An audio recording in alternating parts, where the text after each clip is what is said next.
Bismillahirrahmanirrahim. Assalamualaikum warahmatullahi wabarakatuh. Saya ucapkan terima kasih kepada Tuan Faizal selaku urus setia dan juga moderator untuk program kita pada petang ni. Seperti yang telah sedia maklum, saya mengucapkan terima kasih juga kepada pihak JPN Putrajaya kerana sudi untuk melantik saya sebagai penceramah dalam program bimbingan penulisan cerpen pengkarya muda sekolah-sekolah menengah wilayah Persekutuan Putrajaya untuk tahun 2021. Saya kira semuanya dalam pada petang ni semuanya terdiri daripada guru-guru. Walaupun kita tak dapat bersemuka dan saya tidak dapat melihat wajah cikgu-cikgu semua. Tapi saya kira semuanya cikgu-cikgu dapat mendengarlah suara saya. Okey, saya harap pada petang ni, apatah lagi di Putrajaya mungkin juga sedang mendung. Sebab saya di Kuala Lumpur iaitu di Ibu Pejabat DBP. Juga keadaan sangat mendung. Kan?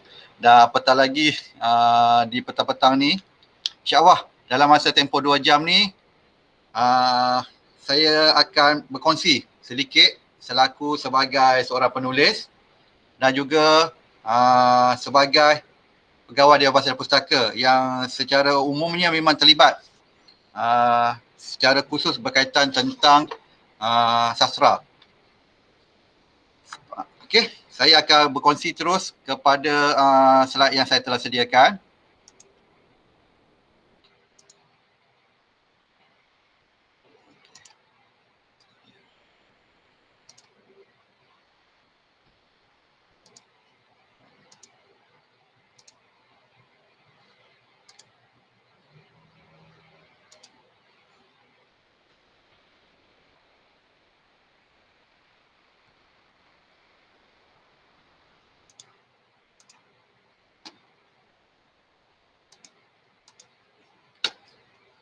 Saya minta sekejap, saya nak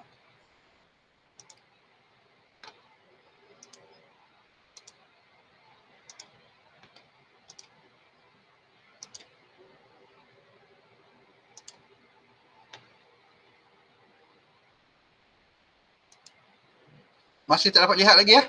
Boleh, nampak. Dah nampak saya punya slide? Saya boleh nampak, mungkin Cik saya pun boleh buat slide show biar dia besar sikit. Okey. Sebab saya tak nampak pula slide saya. Nampak, kita boleh nampak ni. Ya. Okey.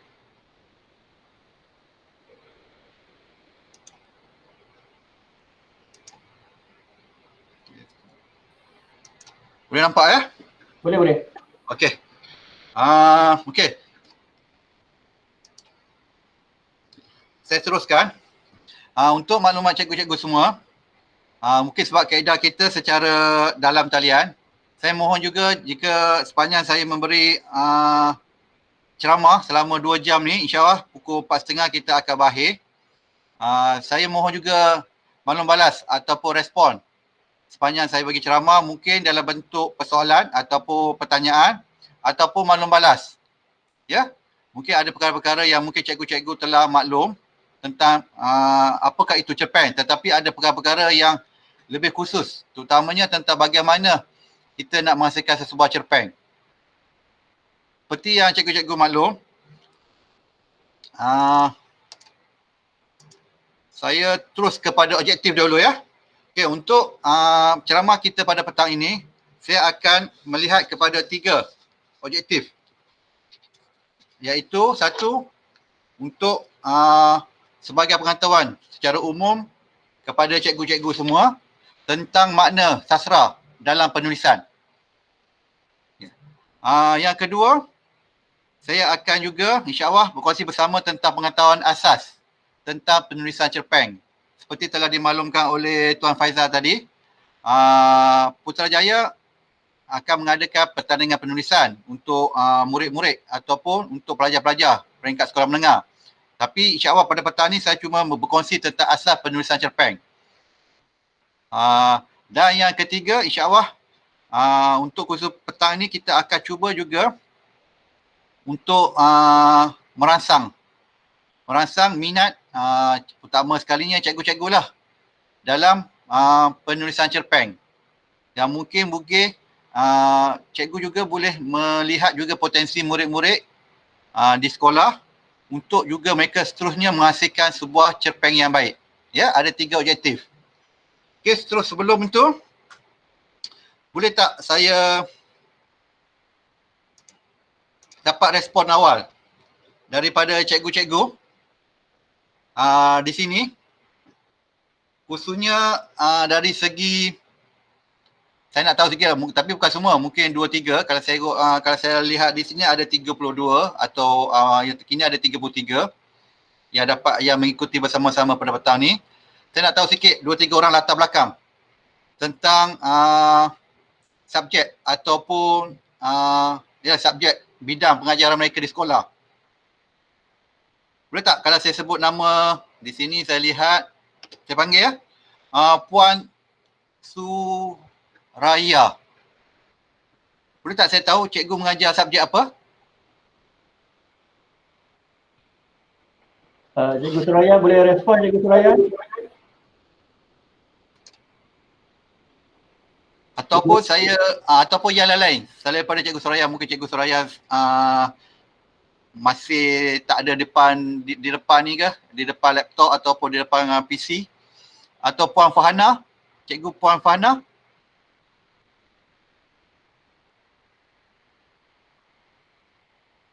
Okey, kalau tak, ada tak yang lain yang boleh saya tahu? Cikgu mengajar di sekolah, pertama mungkin dalam bidang bahasa Melayu, ataupun mungkin boleh perkenalkan sikit di sekolah mana? Okey. Kalau macam itu tak apa, saya teruskan. Ya, saya teruskan. Sekejap.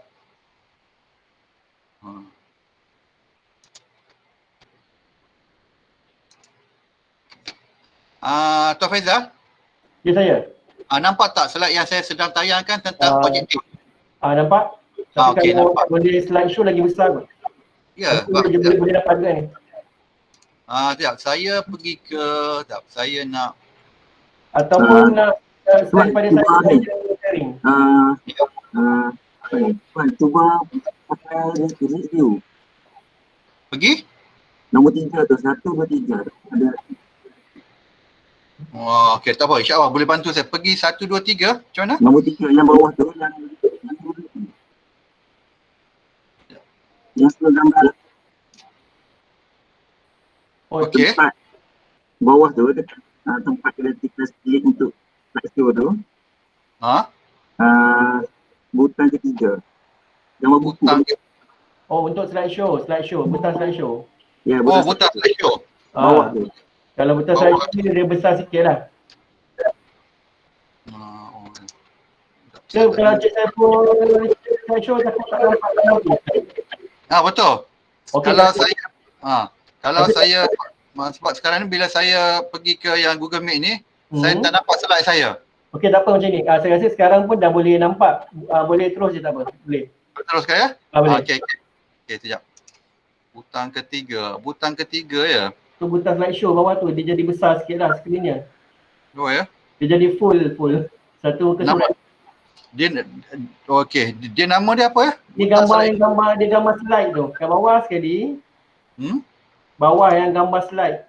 Yang gambar sebelum panel yang kita boleh gerak yang persen besar kecil tu, sebelah dia je. Okey. Desktop. Ya, ini slideshow. Tak nampak pula saya. Ataupun mungkin Cik Sabun boleh share dengan saya slide ke saya buat kongsi? Okey, betul. Kalau saya email kan? WhatsApp ke boleh tak? WhatsApp ya? WhatsApp Okey. Macam mana? Okey. Boleh tak bagi 5 minit saya WhatsApp pada Faizal ya? Boleh. Okey, sekejap. Sekejap.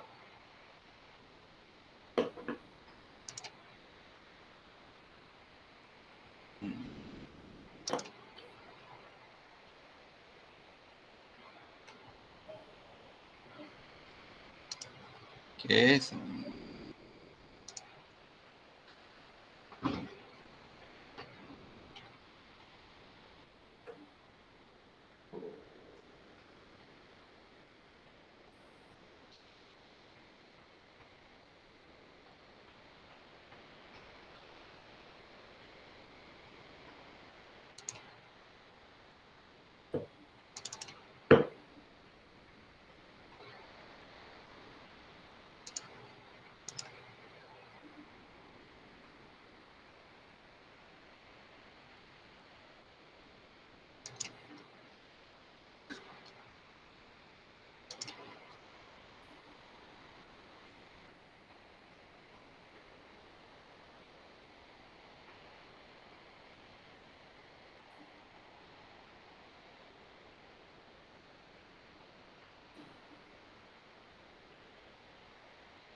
So cikgu kalau ada soalan seputar bengkel, mohon beritahu cikgu ya.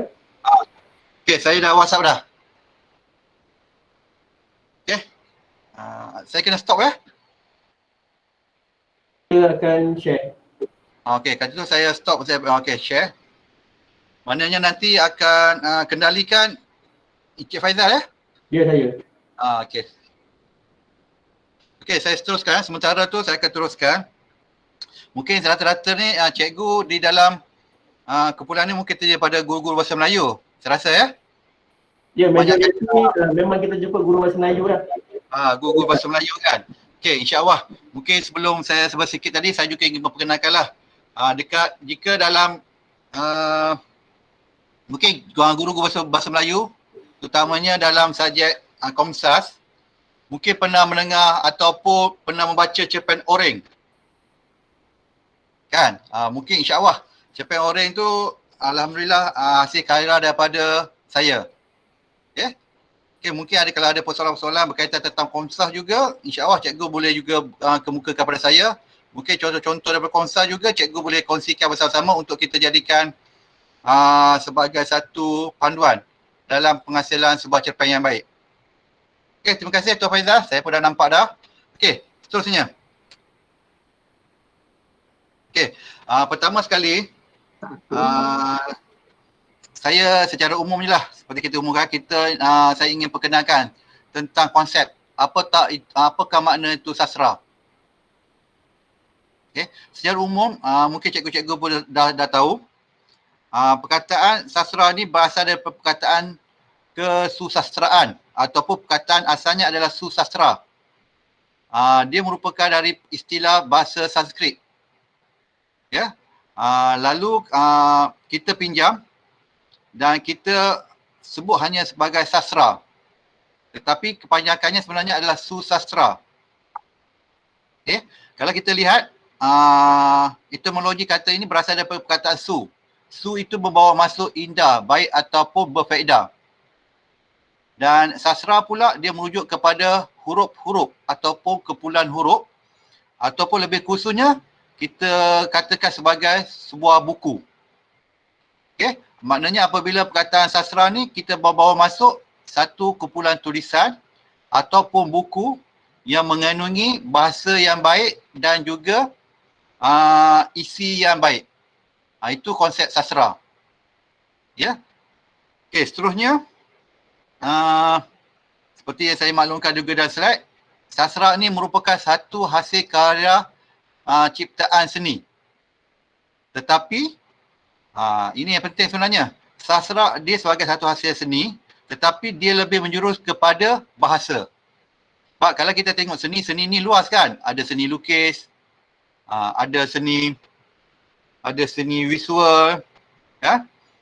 Dah ada berbagai jenis seni lah. Maksudnya seni nyanyian, seni lakonan, ya. Tetapi sastra ni merujuk kepada penggunaan seni dari segi bahasa. Sebab itu kenapa kalau cikgu-cikgu pun mungkin maklum kan, kenapa salah satu Komsas, komponen sastra ya, dalam bahasa Melayu diselitkan dalam mata pelajaran bahasa Melayu. Sebab tujuan dia untuk memperkayakan lagi kosakata dan juga untuk mengindahkan lagi bahasa.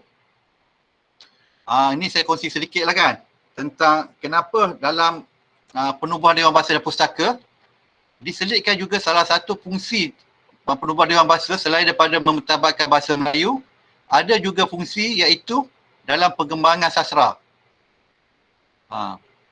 Ini lebih kurang sedikit sejarah lah. Berkaitan mungkin cikgu-cikgu boleh dapat juga idea berkaitan apa kepentingan sastra itu dalam kehidupan kita. Sebab ini kita akan saya kaitkan terus kepada bidang penulisan. Sebab kenapa perlunya penulisan sastra ni? Ya? Kenapa perlunya penulisan sastra? Cuba kita andaikan bahawa tidak perlu ada penulisan sastra. Tidak perlu ada penghasilan puisi. Okay, kalau kita maklumkan sekarang sajak. Ya, kalau yang bentuk lama tu ataupun tradisional kita panggil pantun, syair, gerundiam kan. Okey, bayangkan tidak perlunya ada penulisan cerpen. Apatah lagi tidak perlu juga ada penulisan novel. Kan? Benda tu contohnya kita kata tidak perlu ada penulis sastra. Okey. Di sini kita akan lihat secara fitrahnya, kan? Sastra itu dia melahirkan ataupun sastra itulah yang mengembangkan bahasa. Bukan hanya untuk bahasa Melayu, tetapi semua bangsa. Sebab tu dalam semua bangsa, dia mesti ada karya sastra. Seperti kita maklumkan, bahasa Inggeris zaman dahulu bukanlah sebuah bahasa dunia. Ya, sebab bahasa dunia dulu antaranya kita lihat bahasa Arab, bahasa India kan. Contohnya maksud saya bahasa India tu bangsa Sanskrit. Kan? Okey, antara bahasa India, benua India. Antara bahasa dunia dulu. Dan sebelum bahasa Inggeris, kita tahu di benua Eropah kita terkenal dengan bahasa Latin, iaitu Rom ataupun Greek. Itu merupakan bahasa dunia dahulu sebelum bahasa Inggeris.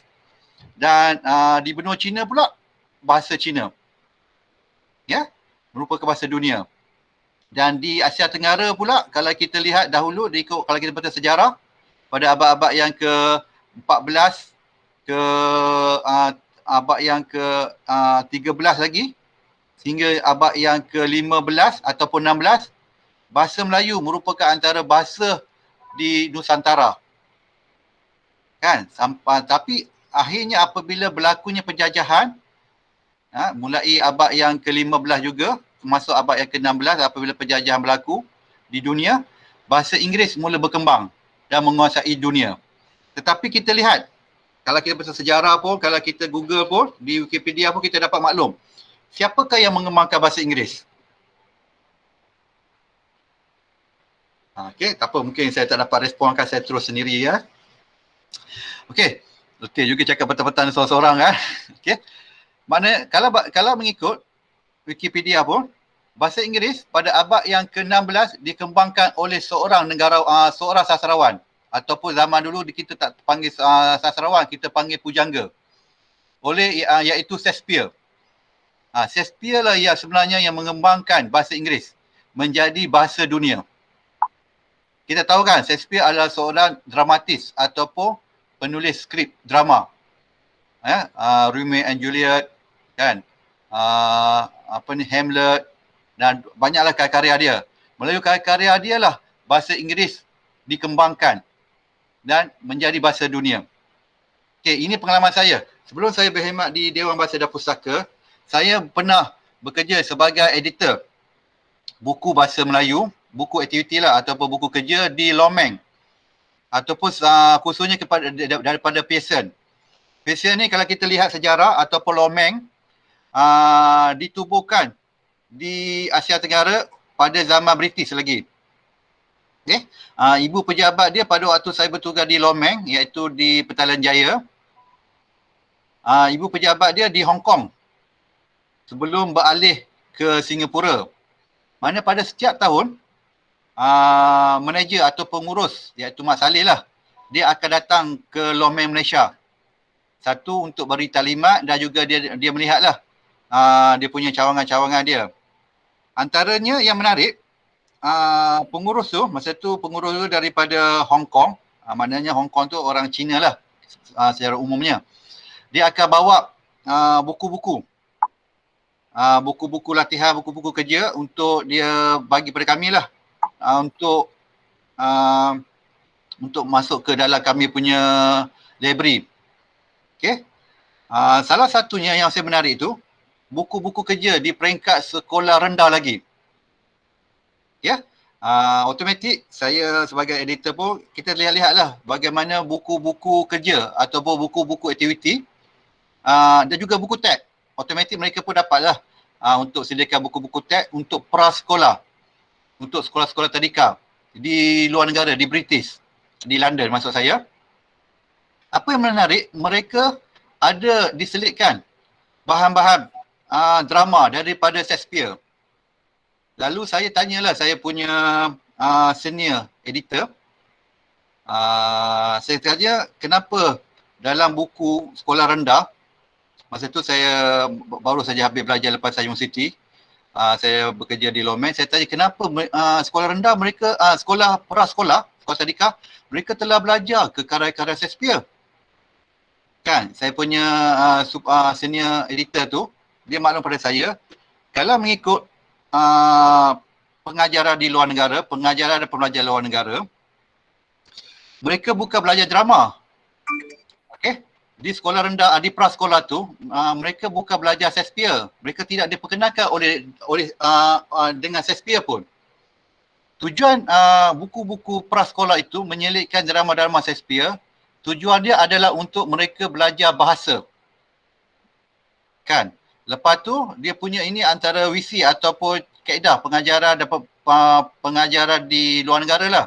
Automatik apabila pelajar-pelajar tu naik di sekolah rendah, sistem dia berbeza dengan kita sendiri kan, sebab mereka ada sekolah rendah, ada menengah tinggi, menengah atas kan.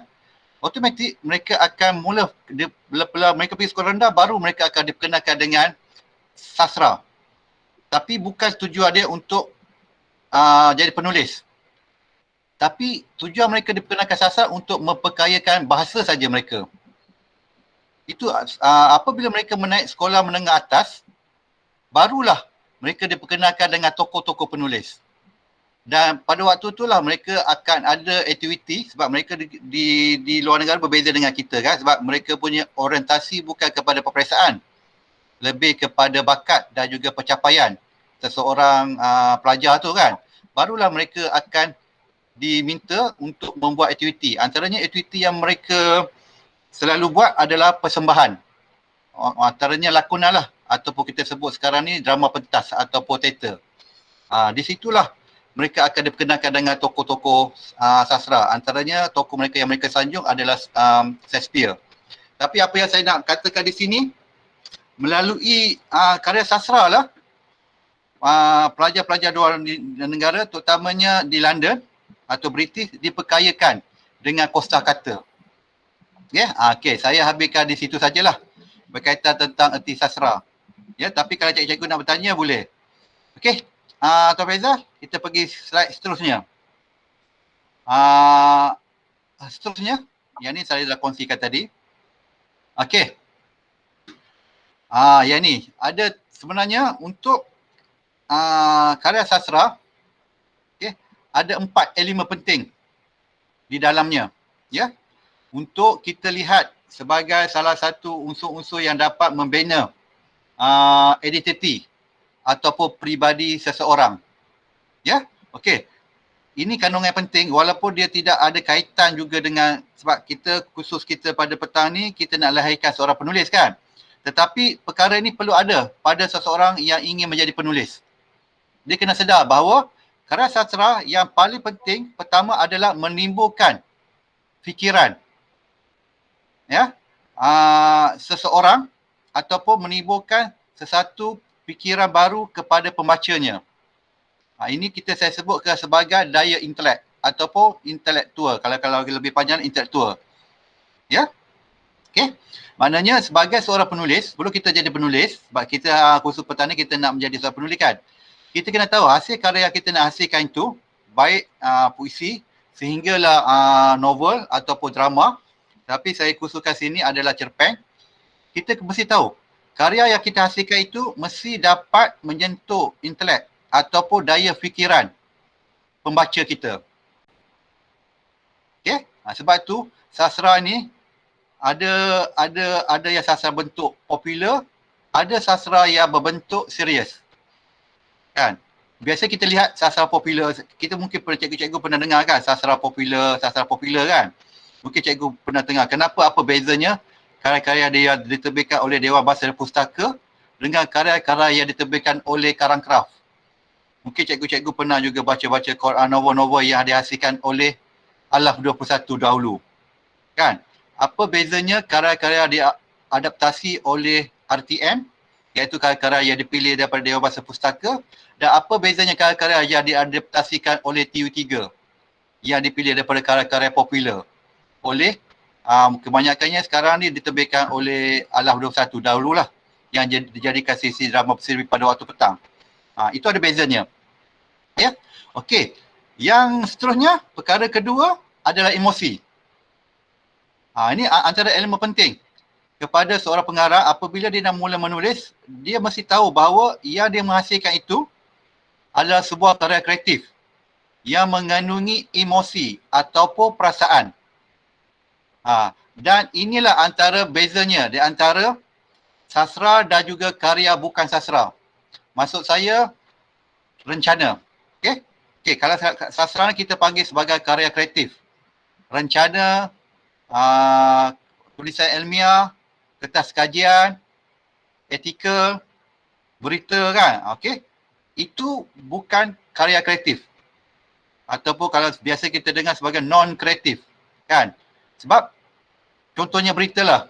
Kita baca berita kan tentang kemalangan jalan raya yang membabitkan sebuah keluarga, yang menyebabkan semua ahli keluarga yang iaitu 3 orang ataupun 4 orang semuanya terbunuh. Maknanya maklumat itu adalah sebuah berita. Maknanya tidak ada emosi pun, tidak ada perasaan pun. Tetapi kalau berita itu dijadikan ataupun diolah oleh seorang penulis kreatif, dia masukkan elemen-elemen emosi dalamnya, dia akan menjadi sebuah karya kreatif. Ini bezanya antara karya sastra dengan bukan karya sastra. Dia mesti ada emosi. Sebab saya secara umumnya, alhamdulillah, sering juga menjadi panel-panel untuk penilaian karya-karya kreatif. Kalau untuk peringkat kebangsaan ataupun maksud saya karya-karya yang berbentuk sayembara yang diajukan oleh Dewan Bahasa dan Pustaka, rata-ratanya konsep ataupun cerpen-cerpen yang kami terima tu dah maklumlah, memang ada nilai-nilai karya kreatif.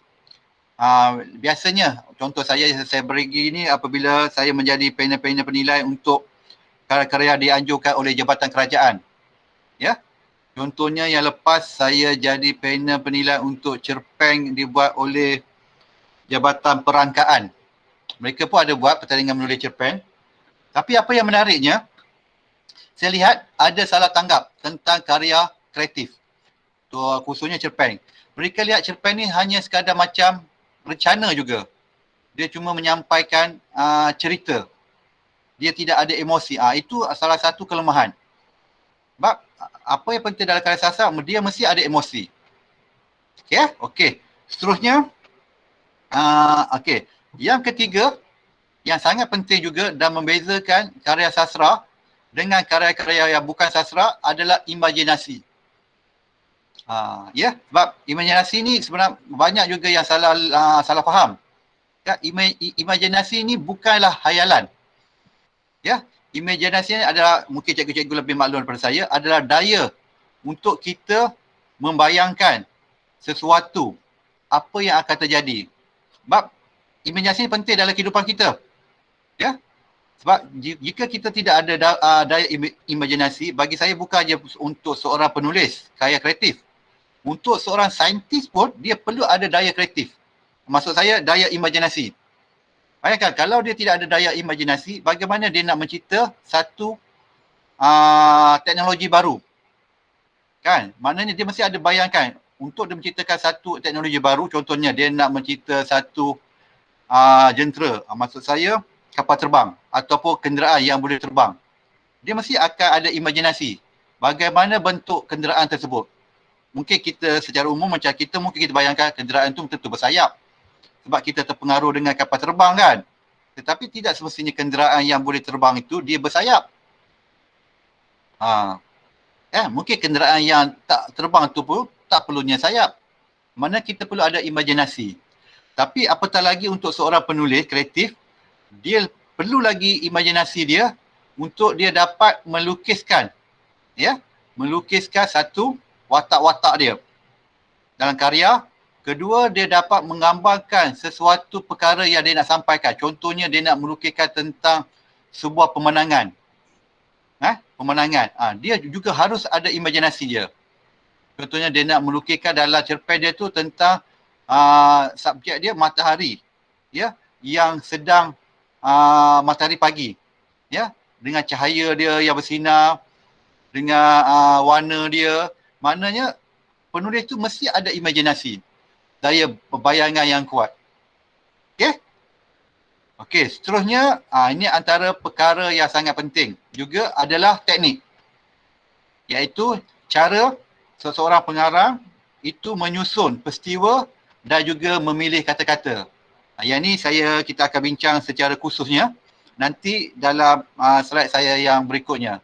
Tetapi saya nak sentuhkan tentang inilah kefahaman kita bahawa karya kreatif khususnya cerpen mesti mempunyai daya intelek. Kita anggap kita ingin menulis karya cerpen itu akan dibaca seorang pembaca yang mempunyai daya intelek yang tinggi. Ya, okey. Kedua, kita mesti faham bahawa karya kita hasil itu mesti mempunyai emosi, bukan sebuah berita. Ya. Dan yang ketiga, karya kreatif itu mesti ada imajinasi.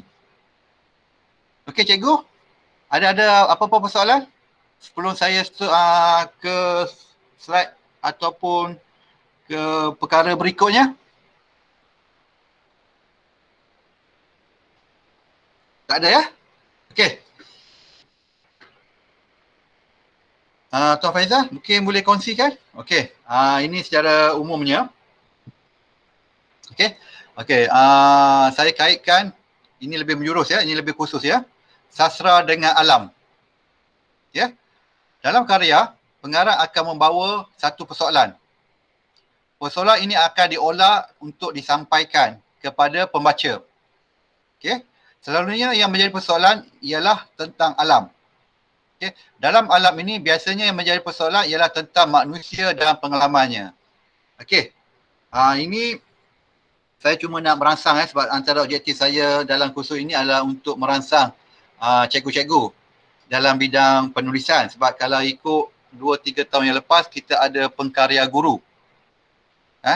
Tapi makluman saya mulai tahun lepas macam benda tu tak digerakkan ya. Ini mungkin kebanyakan yang dalam perkarya gurunya terdiri daripada cikgu-cikgu lah sekolah untuk menghasilkan karya-karya kreatif. Ya. Tetapi mungkin dalam kursus ini cikgu-cikgu mungkin lebih berperanan nanti untuk merangsang murid-murid lah untuk mereka menulis pula. Tapi sebelum tu mungkin pengetahuan ni untuk cikgu-cikgu lah kan. Asasnya untuk melahirkan sebuah karya dia sangat mudah. Ya, kita mesti tahu yang kita tulis tu adalah tentang manusia. Apabila kita menulis tentang manusia, automatik kita akan melihat pengalamannya. Kan? Kita akan mencerita pengalaman seseorang manusia. Sebab tu bagi secara umum, masyarakat umum kan, apabila nak menghasilkan sebuah karya kreatif, dia rasa sukar. Sebab dia kata macam mana ya? Macam mana dia nak bentuk watak dan perwatakan? Watak cerita tu kan? Bagaimana dia nak menggerakkan cerita tu? Kan? Seterusnya, yang paling selalunya yang menimbulkan kesukaran kita adalah dia nak, bagaimana dia nak guna bahasa. Otomatik kalau kita gunakan bahasa Melayu kan, macam mana dia nak gunakan bahasa? Kebanyakan lazimnya kita ni tidak dapat menjadi penulis yang baik kerana kita terikat dengan tata bahasa. Terutamanya cikgu-cikgu. Ya, sebab dia rasa dia bahasa bersalah jika dia cuba melanggar hukum tata bahasa. Okey. Iaitu saya akan sentuh dalam bab gaya bahasa nanti. Okey, di sini saya cuma nak timbulkan rangsangan untuk jadi seorang pengarang hanya 2 persoalan yang kita boleh lihat. Ya, satu, kita lihat dalam diri kita sendiri. Maksud saya pengalaman yang ada dalam diri kita. Contohnya mungkin rata-rata cikgu dalam kursus pada petang ini mungkin umurnya mungkin rata-rata 30 tahun. Ya. Okey, seawal 30 mana ada yang 30 tahun lah. Maka selama 30 tahun tentu kita ada mengalami berbagai-bagai pengalaman. Okey. Okey, yang kedua, itu pengalaman kita yang boleh kita ceritakan dalam bentuk karya kreatif untuk kita kongsikan bersama-sama dengan pembaca. Tetapi bukan 100% pengalaman kita. Tapi kita olah dengan kita menggunakan emosi, daya intelek kita dan juga imajinasi tadi. Mana kita tak kongsi 100% pengalaman yang kita lalui sebagai seorang manusia tu dengan pembaca kita, tetapi bukan 100%, tapi kita dah olah balik. Yang ini sebagai contoh, saya sebut contoh kan. Mungkin cikgu-cikgu pernah apa saya nak kongsi contoh ya. Okey, saya nak kongsi tentang contoh seorang pengarang namanya Azizi Haji Abdullah. Okey, mungkin cikgu-cikgu pernah baca karya dia, Azizi Haji Abdullah. Yang terbaru pun, bukan terbaru, tahun lepas, Dewan Bahasa dan Pustaka dengan kerjasama RTM telah mengangkat sebuah cerpen penulisnya dah arwah dah, Azizi Haji Abdullah, iaitu Pendoa yang Ikhlas. Kalau cikgu-cikgu pernah membaca karya penulis Azizi Haji Abdullah, saya khususnya cerpen-cerpen arwah, kebanyakan cerpen-cerpen arwah dia berkonflik. Watak-watak utama dia berkonflik dengan dua. Satu, dengan ayahnya. Dalam cerpen-cerpen dia mesti watak utama dia berkonflik dengan ayahnya. Contohnya ada satu cerpen Pendoa yang Ikhlas. Saya ini sebagai kongsikan. Sebab saya pernah berbual dengan arwah penulis ni, dia daripada utara. Contohnya cerpen Pendoa yang Ikhlas tu bagaimana seorang anak yang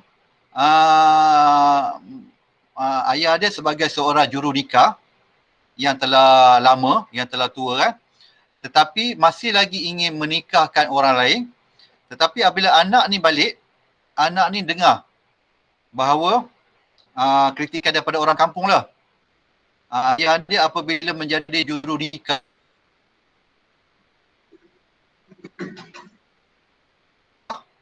akan membaca doa yang panjang-panjang dan akan membagi yang panjang. Maknanya sebelum pasangan tu dia akan nikah. Apatah lagi orang muda sekarang tu dia tak nak dengar tazkirah lama kan, dan juga doa yang panjang-panjang selepas dia akan nikah. Perkara ni, anak ni sebagai anak yang sulung tak salah dia yang berani sampaikan kepada ayah dia. Tapi ayah dia tak kecil hati. Ayah dia setuju. Dan ayah dia rasa akan letakkan jawatan tersebut.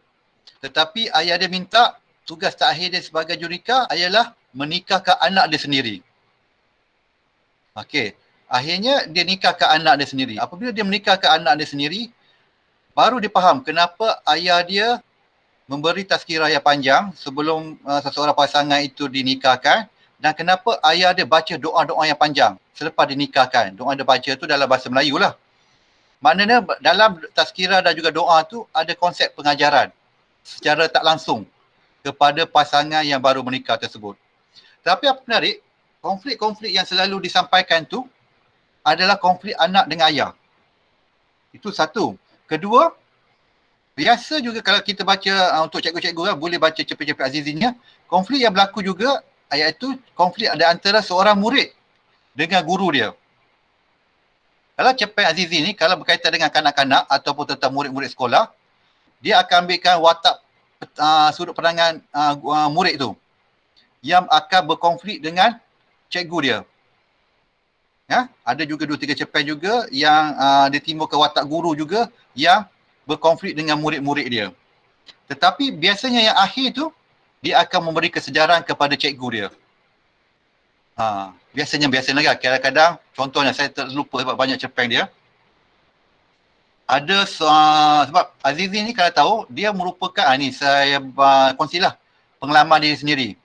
Sebabnya Azizi ni adalah seorang ustaz sekolah. Ya. Kedua, automatiklah Azizi ni adalah seorang anak. Dan dia ada pengalaman berkeluarga, iaitu rupanya dia ada berkonflik dengan ayah dia. Lepas tu subjek dia ditimbulkan watak-watak tu berkonflik dengan seorang ayah. Dan dalam masa sama dia juga seorang guru, iaitu seorang ustaz kan. Dia pun ada berkonflik dengan murid-murid dia. Tetapi dia timbulkan emosi itu dalam karya dia. Ya, okey, mungkin boleh carilah karya Azizi Haji Abdullah. Mungkin cikgu-cikgu mungkin boleh lebih lebih faham apa yang saya ceritakan ni ya. Inilah apa yang menarik ni, kita boleh kongsikan pengalaman kita. Contohnya cikgu lah kan. Cikgu-cikgu mungkin ada konflik-konflik dengan murid-murid. Okey? Tapi konflik-konflik itulah cikgu boleh ceritakan. Cikgu ceritakan atau olahkan menjadi sebuah cerpen. Okey? Okey, seterusnya saya rasa kalau cikgu tentu lagi banyak kan pengalaman-pengalaman sebagai seorang cikgu dalam menghadapi berbagai jenis murid-murid di sekolah kan. Saya rasa kalau cikgu 1001 cerita cikgu boleh ceritakan tentang murid-murid di sekolah. Okey. Yang kedua, okey, ini saya nak ceritakan juga. Sebagai seorang penulis, kita contohlah kita rasa kita tak ada pengalaman langsung. Dalam kehidupan kita ni semua tenang, tak ada konflik, tak ada konflik dalam keluarga, tak ada konflik dengan adik-beradik, tak ada konflik dengan kawan-kawan kita di pejabat, di sekolah kan. Mana hidup kita memang semuanya tenang, damai, alhamdulillah kan, tak ada berlaku konflik. Okey, kita boleh juga menjadi seorang penulis. Okey? Tetapi kita melihat cerita orang lain. Maksud saya kita melihat cerita orang lain, kita mendengar cerita orang lain. Biasa kan, automatik kita sebagai manusia, kita akan mendengar masalah orang lain yang dikongsi pada kita kan. Dan kita tahu kawan-kawan yang berkongsi masalah dengan kita tu sama ada kawan ke, adik-beradik ke, saudara mara ke, suami ke, isteri ke kan. Dia bukan untuk kita selesaikan masalah. Dia cuma nak meluahkan. Sama tu nyatakan pendapat dia atau pandangan dia.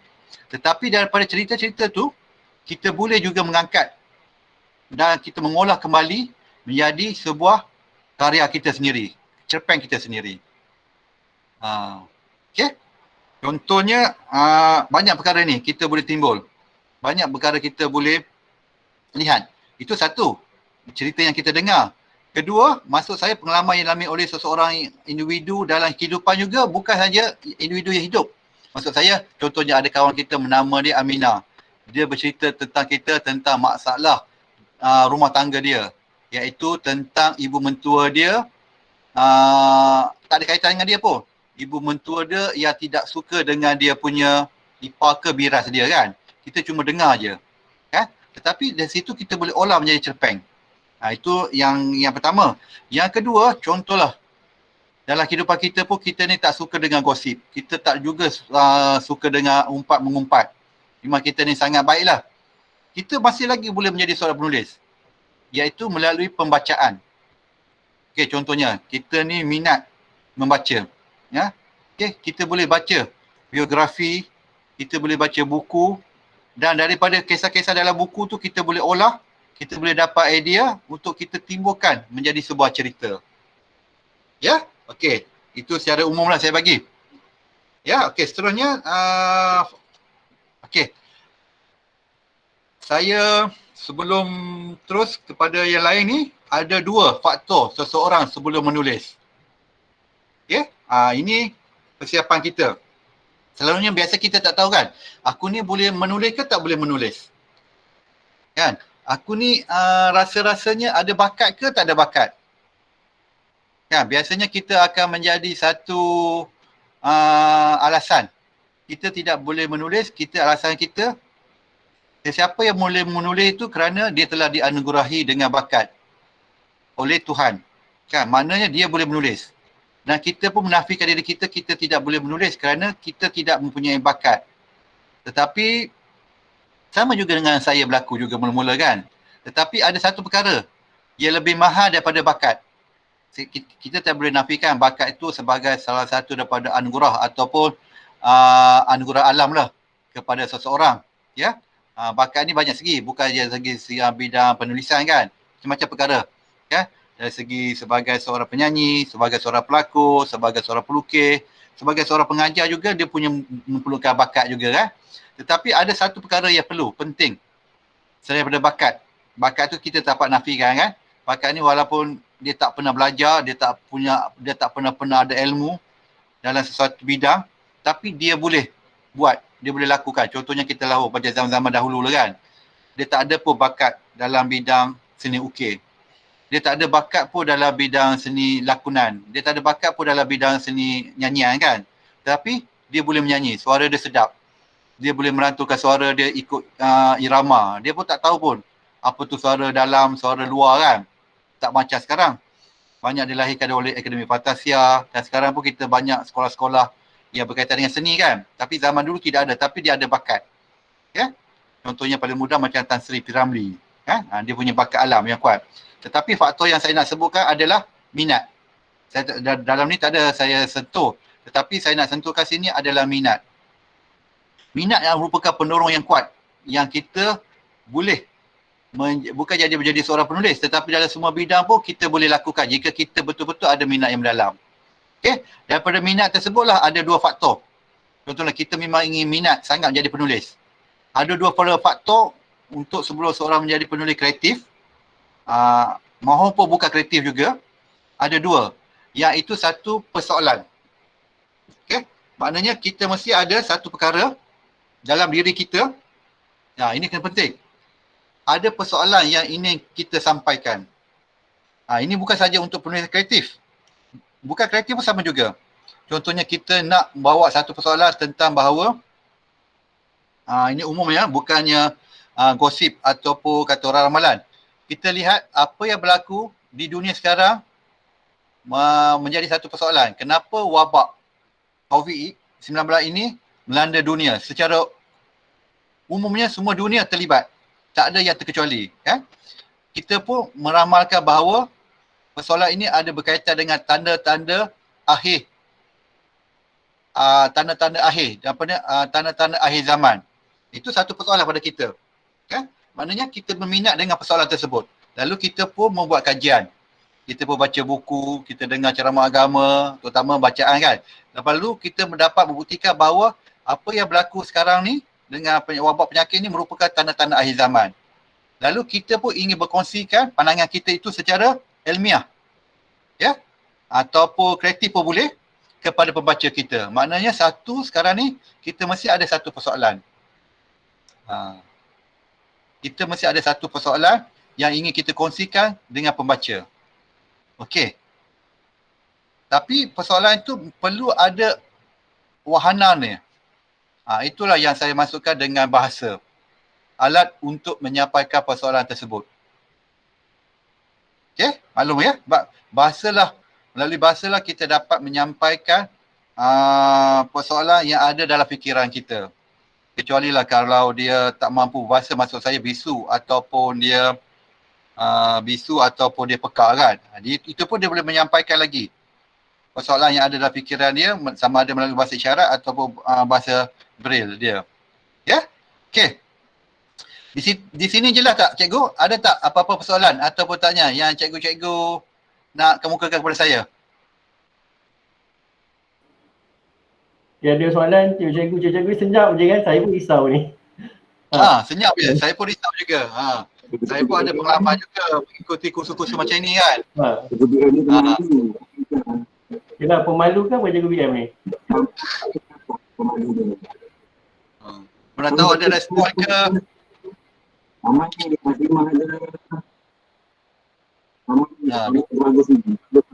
Cikgu, saya tak dengar cikgu. Tak jelas. Apa ni?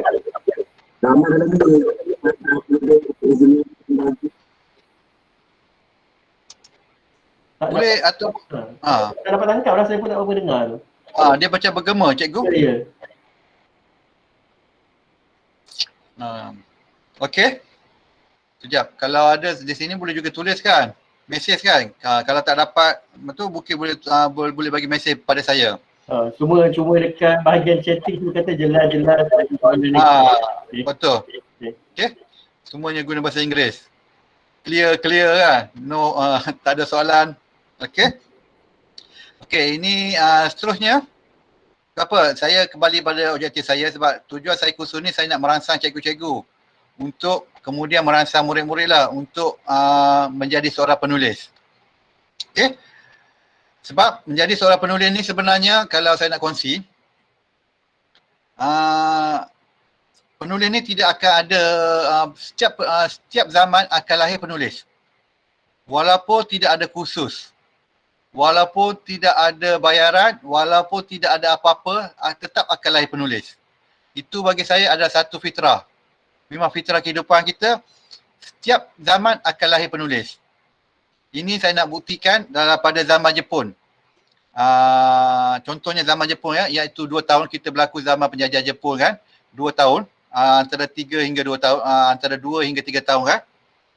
Pada waktu tu, pada zaman Jepun, ini saya cerita sikit lah. Sebab saya pun daripada bahagian pendidikan sastra kan. Antara kita tahu polisi zaman Jepun kan, kertas-kertas tidak ada.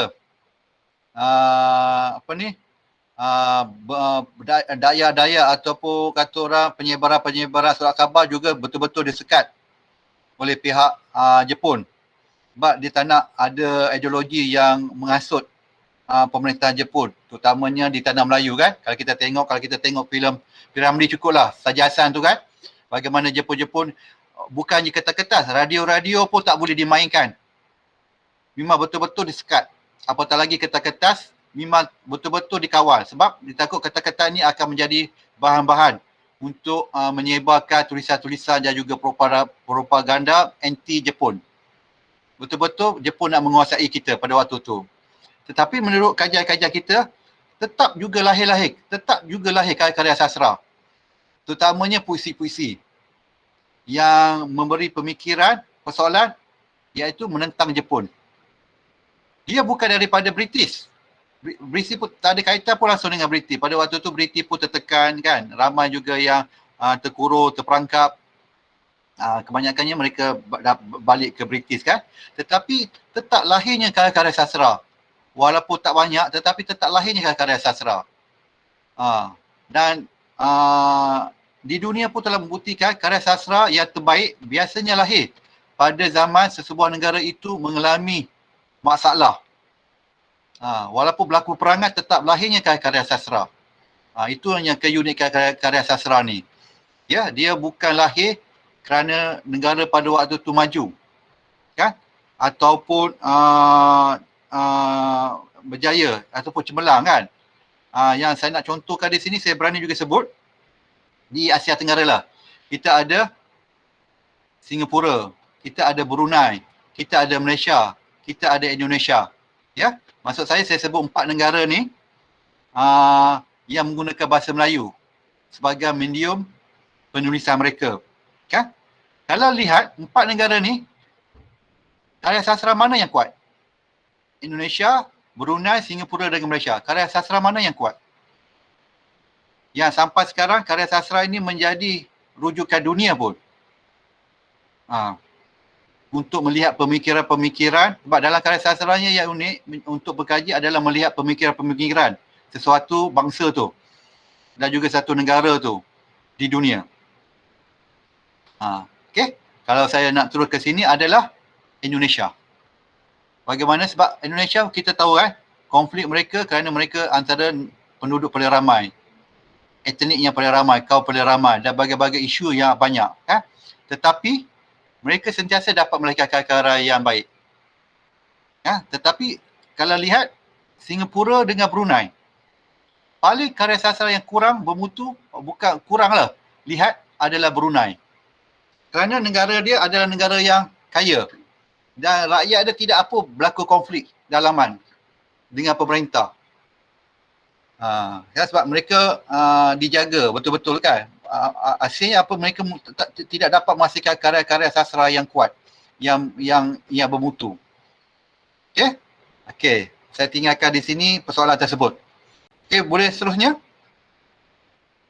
Okey, ini saya umumnya sebelum kita masuk kepada cerpen dan dekat ni.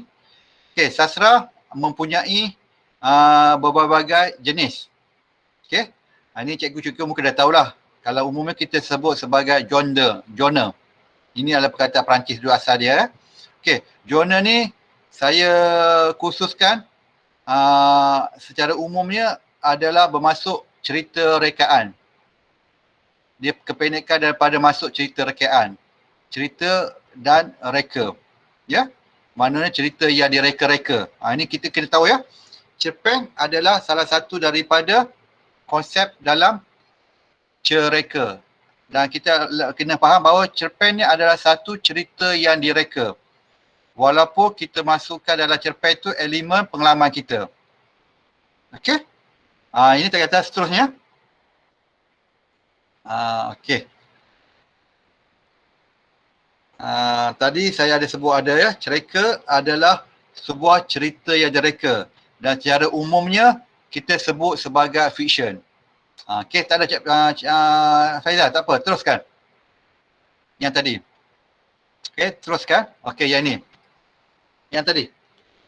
Saya teruskan, kemudian tadi ada 2, kan? Sekarang ada 4 pula perkara yang mendorong seseorang untuk menulis. Ya. 1, kemauan yang kuat yang ada dalam diri dia untuk berkongsi sesuatu dengan pembacanya. Ya. Kedua, minat terhadap manusia dan perbuatannya. Ya. Yang ketiga, minat terhadap alam, nyata ataupun fantasi, yang saya akan uraskan nanti. Yang keempat, minat berkarya dalam sesuatu bidang ataupun bentuk tertentu. Bukan bidang ya, bentuk tertentu. Okey. Saya ambil contoh Lelaki Tua dan Sebuah Kerusi ni merupakan antara karya ataupun kumpulan cerpen saya yang pertama. Di sini agak saya kongsikan dalam ni ada 20 buah cerpen saya yang awal yang diterbitkan oleh Dewan Bahasa dan Pustaka pada tahun 2008. Memang di sini ada satu maklumat tentang kumpulan cerpen ni yang saya ambil pun petik terus daripada laman web Google Good Rider, Good Ride. Okey, apa yang saya nak kongsi di sini adalah pengalaman saya sendirilah. Okey, saya tak perlu pergi jauh lah, pengalaman saya sendiri. Kenapa saya menghasilkan cerpen-cerpen? Ataupun berjuruskan ada 20 buah cerpen saya, cerpen-cerpen awal saya sebelum saya terlibat dalam bidang penulisan. Antara cerpen-cerpen awal saya dibukukan oleh Dewan Bahasa dan Pustaka dengan tajuk Lelaki Tua dan Sebuah Kerusi. Dan salah satu cerpen saya dalam kumpulan cerpen ini juga terpilih untuk menjadi Tekkomsas tingkatan 1, iaitu Aku Ingin Berterima Kasih, yang bertajuk cerpen saya itu bertajuk Oreng. Itu pun antara pengalaman saya secara peribadi tentang seekor kucing yang bernama Oreng itu. Tetapi tidaklah pengalaman peribadi 100%, tetapi pengalaman peribadi itu saya telah olahkan menjadi sebuah cerpen, ya. Tetapi saya nak nyatakan sini adalah kerana waktu tu saya ingin menyampaikan sesuatu, ya, tentang seekor kucing, kisah seekor kucing, kan. Tapi minat saya tu terhadap manusia. Walaupun dalam cerpen Oreng tu saya nak menyampaikan tentang kucing, tetapi saya nak sampaikan tentang kasih sayang. Beza kasih sayang manusia dengan kasih sayang haiwan. Itu yang saya cuba nak sampaikan. Kan? Maknanya minat saya terhadap hubungan manusia dengan kucing. Maksud saya haiwan lah. Khususnya kucing. Okey, seterusnya. Minat seorang tentang alam nyata atau fantasi. Okey, di sini saya nak maklum pada cikgu. Sebagai seorang guru kan, saya tahu banyak murid-murid, sahabat saya pun ada bagi ceramah untuk pelajar-pelajar dan juga membaca karya-karya mereka. Kita tahu bahawa murid-murid ini, terutama remaja, mereka mempunyai daya fantasi yang sangat tinggi.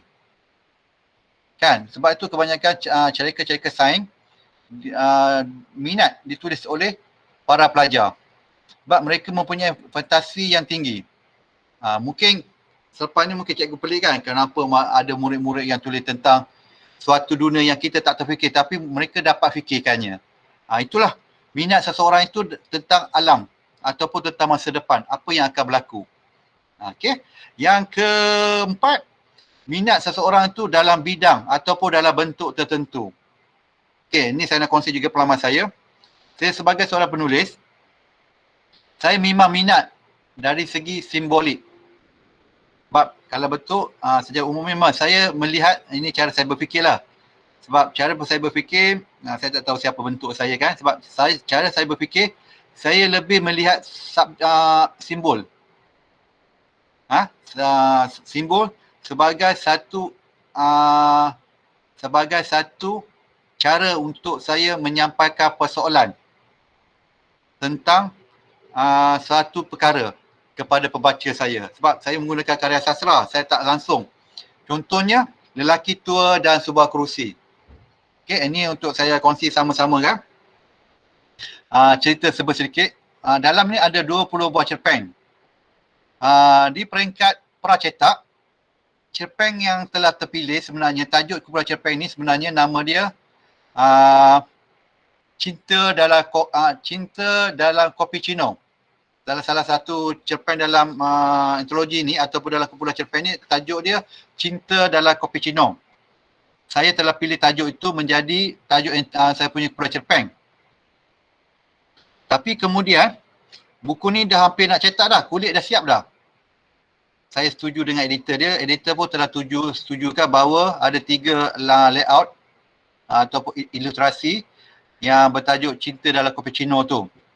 Dia ada tunjuk kepada saya dan saya telah pilih salah satu kulit dia. Tetapi pada waktu tu sebab untuk terbit buku dengan Dewan Bahasa Pustaka memang agak sukar kan, dia ada penilaian. Termasuk saya juga walaupun saya staf Dewan Bahasa Pustaka. Pada waktu tu mungkin semua pernah dengar, kenal dan juga mungkin sangat kenal. Kalau Datuk Profesor Emeritus Asma Haji Omar, atau kita biasa panggil Asma Haji Omar. Okay? Dia salah seorang panel penilai untuk buku-buku sebelum diterbitkan pada tahun 2008. Dia salah seorang ahli lembaga kami kan. Dia apabila dia lihat dia masa itu masih lagi belum terbit lagi. Tiba-tiba dia kata lihat Cinta dalam Cappuccino. Dia kata buku ada benda sensitif sikit dengan perkataan cappuccino. Sebab cappuccino rupanya adalah nama salah seorang padri pada zaman dahulu lah, di Rom dulu. Cappuccino tu. Lepas dia rasa tak sesuai. Lalu Asma Haji Omar yang memilih tajuk Lelaki Tua dan Sebuah Kerusi ni.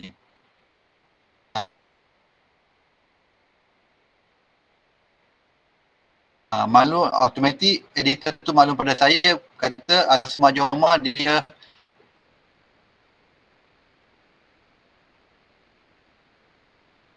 nak guna Cinta dalam Cappuccino. Dia kata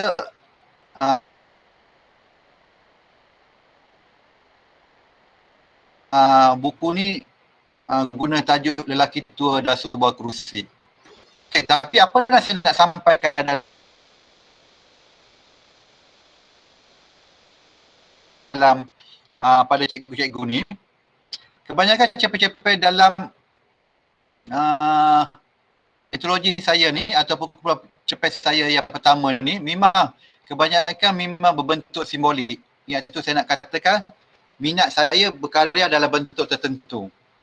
Termasuk kenapa saya katakan Lelaki Tua dan Sebuah Kerusi. Sebab saya melihat sebuah kerusi itu dia bukan sebagai kerusi yang kita faham. Tempat kita duduk,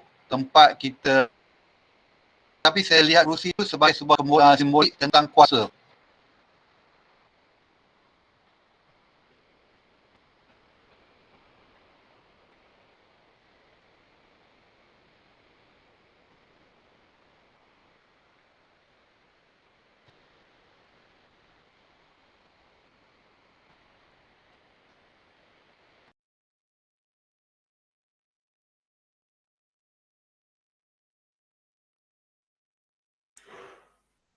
Suara tak ada, suara. Sekejap. Encik Saiful dia terputus line. Sekejap Ya betul. Okey. Terkeluar dari barisan. Ya betul, terkeluar daripada barisan. Okey, boleh. Masuk balik ya? Ya, boleh. Okey. Masuk. Terima kasih Masuklah cikgu. dalam jemaah. Okey. Okey, terima kasih masuk balik dalam jemaah ya. Okey. Seterusnya saya tadi terputus terbentuk kan. Okey. Secara automatik macam saya suka berkarya dalam bentuk simbolik ataupun perlembangan. Okey, dalam cerpen-cerpen ni antara cerpen-cerpennya ada juga bertajuk contohnya topeng kan. Mana saya melihat satu subjek tu, isu tu berdasarkan simbolik. Ya, okey, itu minat saya untuk menyampaikan saya punya persoalan tapi secara berkias dengan menggunakan simbolik. Okey. Tak ada persoalan ya. Kita terus kepada slide seterusnya. Okey. Yang ini secara umumnya lah. Sebelum kepada kursus tentang cerpen, makna cereka. Okey, secara cereka ni ada 3. Ya. Selain daripada puisi. Ya, puisi ni ada 2 ya. iaitu puisi tradisional dan juga puisi moden. Puisi moden ada satu saja, iaitu sajak. Okey. Itu kita sebut puisi lah. Okey, sekarang ni kita nak lihat pada cereka. Cereka ni ada 3 secara umum lah. Dia banyak sebenarnya, tapi secara umum yang kita kenal adalah 1 cerpen, 2 novel dan 3 drama. Okey. Untuk cerpen merupakan prosa yang pendek. Ini kita kena faham. Dia membawa satu persoalan dan juga kesan. Perkara ni kita kena jelas. Beza cerpen dengan novel. Saya tak nak sentuh drama. Drama ni kita kena faham dia merupakan satu lakuk skrip yang perlu dilakonkan. Tapi kesannya akan dapat dilihat apabila dipentaskan. Itu kita sebut teater kan. Tetapi beza cerpen dengan novel. Senang. Novel adalah satu prosa ataupun cereka yang panjang. Tetapi cerpen pula adalah prosa ataupun cerita lah kan, yang pendek tetapi mesti membawa satu kesan. Okey, seterusnya. Kita dah mula jurus ya. Okey, saya ambil definisi ni daripada Glosari Istilah Sastra yang diterbitkan oleh Dewan Bahasa dan Pustaka. Secara umumnya saya baca ya. Tapi kena lihat ya. Cerpen ataupun cerita pendek ialah kisah rekaan yang maafkan saya, automatik masa itu mungkin ke ejaan bahasa Inggeris kan, relatif pendek yang dihasilkan dalam bentuk prosa. Ya, sini kita kena melihat konsep. Konsep pertama, dia mestilah pendek. Okey. Dilihat dari segi panjang, pendeknya, sesebuah cerpen biasanya mengandungi antara 500 hingga 15,000 patah perkataan. Ya, saya teruskan juga. Di situ ada persoalan. Jurang perbezaan dari segi jumlah perkataan ini menunjukkan bahawa terdapat bentuk karya yang sama yang dikenali sebagai cerpen pendek dan cerpen panjang. Okey. Cerpen berbeza daripada seksa dan anekdot melalui perkembangan bentuknya yang jelas dan susunannya yang lebih kukuh. Okey, ada persoalan yang kedua. Yang seterusnya, ia mempunyai kesatuan yang dicapai terutamanya dalam plot, di samping dalam banyak unsur lain seperti kesan, tema, watak, nada, mood dan gaya. Okey, di sini saya nak uraikan sikit ya. Okey, di sini kita kena faham. Cerpen adalah sebuah cerita rekaan yang pendek. Kalau mengikut Alan Adam Poy, iaitu pengasas cerpen, cerpen ni boleh dibaca sekali duduk je, maksud dia. Itu dia punya ibarat. Sekali duduk. Maknanya bila sekali duduk tu, bila kita duduk, kita baca sebuah karya, cerpen, dia boleh habis. Tak perlu disambung. Contohnya, kalau kita baca novel kan, kita baca novel tak sekali duduk. Apatah lagi kalau novel tu tebal kan, mungkin kita baca berkali-kali. Tapi syarat cerpen ni boleh baca sekali duduk. Contohnya mungkin kita ambil sebuah cerpen, contohnya di akhbar mingguan biasanya ada cerpen kan, di berita harian ataupun di utusan kan. Kita buka, kita baca cerpen tu sekali duduk. Mana dah boleh habis dah. Okey, tetapi kita nak tahu sebagai seorang pembaca, kita boleh tahu cerpen tu baik atau tak baik, dia ada meninggalkan kesan pada kita atau tidak. Sebab tu di sini ada perkataan kesan. Ya, maksudnya dia meninggalkan satu kesan kepada kita. Okay? Kalau cerpen tu baik, dia akan memberi kesan pada kita. Terutamanya kesan dari segi ada 2 kesan. Satu, kesan pemikiran, kita rasa menarik, ya, dan menyebabkan kita berfikir bersama-sama. Kedua, kesan emosi. Kalau kita lihat benda tu berlaku pada diri kita, mana karya kita baca itu baik. Okey, di sini kita ada lihat juga antara 500 hingga 15,000 patah perkataan. Itu konsep cerpen. Dan dibahagikan kepada cerpen pendek dan juga cerpen panjang. Okey, maknanya kalau lebih daripada 15,000, kita boleh panggil dia apa dia? Biasa jawablah kan. Kita boleh panggil dia novel. Ataupun sebelum novel tu kita ada satu istilah yang mungkin cikgu-cikgu biasa dengar, ataupun dipanggil novelette. Kan? Cikgu-cikgu mungkin biasa dengar novelette The Old Man and the Sea. Novel barat lah kan. Dia sangat pendek. Ada yang menyuruh kata dia menang novel tu, menang hadiah Nobel peringkat dunia. karya dia, pengarang dia pengarang luar British lah, pengarang Amerika.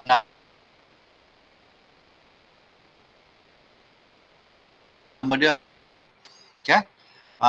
Jumlah perkataan novel tu rata-ratanya sekitar 17,000 perkataan je.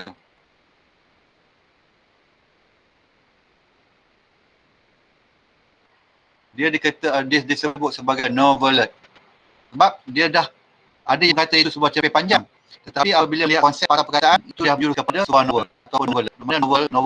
Ya. Okey, tapi saya kongsi dengan cikgu ni. Untuk akhbar sekarang secara umum di Malaysia, untuk sebuah cerpen biasanya panjangnya antara 1,500 hingga 2,000 patah perkataan. Itu untuk terbitan di akhbar. Tapi ada yang lebih pendek lagi. Contohnya di akhbar Selangor Kini. Dia ada juga, akhbar tu bersifat mingguan kan. Dia ada terbitkan, ada juga menyiarkan cerpen. Dia sangat pendek. Dia syaratkan kepada penulis yang ingin menyiarkan atau menghantar cerpen di Selangor Kini adalah sepanjang 1,000 patah perkataan saja. Iaitu tidak lebih daripada 800 hingga 1,000 patah perkataan. Bayangkan sebuah pendek kan. Untuk berita harian sama juga, ataupun berita harian Ahad, syarat dia tidak lebih daripada 1,600 patah perkataan. Sama juga dengan Utusan Malaysia, antara 1,600 hingga 1,800 perkataan. Sebab syarat tu ditetapkan kerana ruangan mereka sangat terhad. Sebab ruangan dia memakan 2 halaman akhbar. Ya. Okey, untuk Dewan Bahasa dan Pustaka pula, kami tak ada had. Ya, kalau cerpen tu tiba-tiba cikgu nak hasilkan 500 patah perkataan je sebuah cerpen, hantar ke Dewan Sastra, tapi cerpen tu memang sangat menarik, DBP akan siarkan. Kalau tiba cerpen cikgu sangat panjang sampai 20 halaman, 25 halaman, kalau cerpen tu sangat menarik, insya-Allah DBP akan siarkan. Maknanya DBP masih pakai lagi konsep cerpen yang dinyatakan oleh, yang ini bukan dibuat oleh DBP. Ini secara umumnya disepakati oleh penulis cerpen di dunia lah. Ya. Okey. Tetapi apa bezanya sketsa dengan anekdot dengan sebuah cerpen? Okey. Dia terletak kepada itulah plot dan juga kesan serta mood yang dibawa. Sebab dalam sebuah cerpen dia mesti ada plot. Yang maksud saya plot tu ada konflik di situ. Itu yang menggelakkan, itu yang membezakan cerpen dengan sketsa dan juga anekdot. Okey? Di sini saya tinggalkan dahulu sebab kita akan jelaskan ni dalam slide yang seterusnya. Okey, boleh? Ini kalau tak ada persoalan saya teruskan. Ini ciri-ciri sebuah cerpen. Ya, saya tadi dah huraikan. Ini saya ambil kesimpulan sebenarnya daripada yang saya buat definisi tentang cerpen tu. Definisi tu bukan dari saya, daripada Glosari Istilah Sastra ya. Okey. Kita kena faham sebuah cerpen ciri dia mestilah sebuah prosa. Ya, mana bukan puisi lah. Kedua, kita mesti faham dia mesti pendek. Okey. Yang ketiga, dia mempunyai peristiwa yang singkat dan juga terhad. Okey. Yang keempat, watak dia terhad. Okey. Secara umum ni watak terhad ni di antara paling banyak watak dalam sebuah cerpen mesti ada 5. Itu paling banyak. Kalau lebih daripada 5, cerpen itu akan jadi longgar dan juga tak kuat. Sebab kita tak dapat kawal perwatakannya. Ya. Cerpen sekurang-kurangnya kalau paling kuat pun antara 2 orang dah cukup dah watak dia. Ya. Okey. Ini yang menariknya. Sebab dia dah pendek, kalau nak dapat kesan yang kuat juga, dia mesti ada gaya bahasa yang menarik. Okay? Tapi dia bukan bahasa karangan. Ini membezakannya. Sebab kebanyakan saya jumpa cerpen-cerpen yang ditulis oleh para pelajar, juga ataupun saya sebut sebagai pemula, dia masih lagi terpengaruh dengan konsep karangan di sekolah. Sebab kita tahu, sebab kita belajar karangan daripada sekolah rendah kan, sampai sekolah menengah. Ya, kita belajar karangan, mana kita terpengaruh dengan konsep gaya bahasa karangan. Itu yang kebanyakan kita tak dapat menghasilkan karya yang baik. Okey. Nombor 6 ni sangat penting. Sebelum kita menulis sebuah cerpen dan sebelum kita mengakhiri sebuah cerpen, ya, kita mesti tahu sebagai seorang penulis, cerpen kita tu memberi kesan atau tidak kepada pembaca. Okey. Ataupun sebelum kita menulis cerpen, kita ada dalam pemikiran kita cerita, kita tahu cerpen tu ada meninggalkan kesan tak kepada pembaca. Okey. Saya tinggalkan di sini. Seterusnya. Okey. Saya kalau saya nak habiskan sampai pukul 4 je.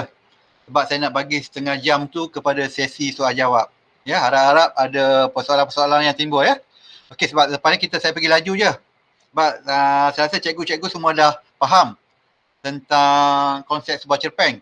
Sebab dalam Komsas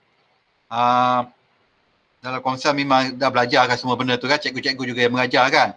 Apa itu tema, apa tu watak dan perwatakan, apa sudut pandangan saja tidak ada.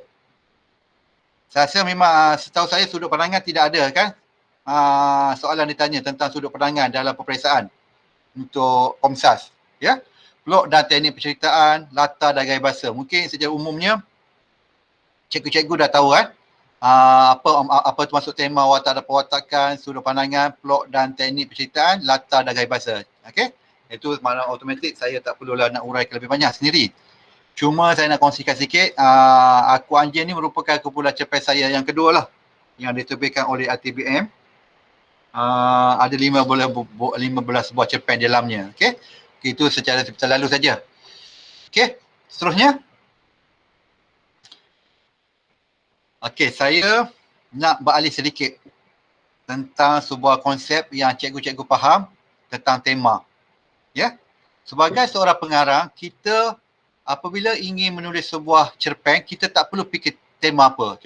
Contohlah saya nak menghasilkan sebuah cerpen tentang kesetiaan. Ya, kesetiaan. Tetapi saya nak kaitkan kesetiaan itu dengan kepimpinan. Sebab kepimpinan, apa yang penting dalam sebuah kepimpinan adalah pengikut. Sebab jika tidak ada pengikut, tidak ada pemimpin. Sebab besarnya, sebab wujudnya seorang ketua kerana ada anak buah. Jika tidak ada anak buah ataupun pengikut, tidak ada pun ketua. Kan? Itu konsep dia. Tapi cuma sekarang kita lihat ketua itu penting kan. Dan kita tidak lihat anak buah atau pengikut itu penting. Itu saya punya motif. Matu saya nak menghasilkan sebuah karya. Ya, kita sebagai seorang penulis, kita tak panggil itu tema. Tema hanya diperlukan oleh seorang pekaji. Ataupun macam cikgu-cikgu lah kan, nak huraikan apakah tema dalam cerpen Oreng. Masa itulah kita melihat, tema dia kasih sayang kan. Tapi itu sebagai seorang pekaji kan, ataupun sebagai untuk kita nak jelaskan karya itu kepada kita punya pendengar ataupun anak murid. Tapi sebagai seorang penulis, kita kena fikir motif. Contohnya kita ni sebagai seorang penjenayah kan, biasanya kalau polis kan, apa motif pembunuhan tu? Kenapa si pembunuh tu ingin membunuh suami dia? Contohlah kan, maknanya seorang isteri telah membunuh suami dia kan. Apa motif dia? Motif dia cemburu. Kan, cemburu tu lebih luas lagi sebab cemburu tu umum. Dari situ, sebagai seorang pengarang pun kita kena lihat apa motif kita. Macam saya sebutkan tadi, contoh yang saya bagi itu adalah saya nak menghasilkan cerpen saya bertajuk Aku Anjing. Saya cuma nak pecahkan persoalan tentang kesetiaan seorang pengikut kepada pemimpin dia. Itu ada saya pecahkan. Tapi saya melihat itu dari segi motif. Ini untuk cikgu-cikgu lah. Apabila cikgu-cikgu nak merangsang murid-murid untuk menulis, cikgu kena fikir apa tema. Bukan, cikgu kena sebut apa motif. Contoh nama dia Alif. Okey, apa motif Alif untuk bercerita tentang kesetiaan seekor haiwan anjing kepada tuan dia. Okey. Kita tak boleh gunakan perkataan tema. Sebab berbeza antara seorang pengkaji dengan seorang penulis. Okey. Seterusnya, saya bagi nota situ, tema mungkin disampaikan secara langsung atau tidak langsung. Okey, yang ini huraian panjang sebenarnya. Kalau tidak memang sampai tak sampai pukul 4.30 kan, lebih. Tapi saya ini untuk nota-nota cikgu lah. Ada secara langsung dengan secara tidak langsung. Okey. Seterusnya, watak dan perwatakan. Okey. Watak perwatakan cikgu-cikgu semua dah maklum kan. Tetapi saya nak sampaikan sini, watak dan perwatakan ini adalah cikgu-cikgu semua dah faham. Cuma saya nak sampai ke sini, watak perwatakan ini penting untuk menggerakkan plot cerita. Ya. Dan watak perwatakan ini boleh terdiri daripada manusia, haiwan ataupun sebarang unsur yang lain.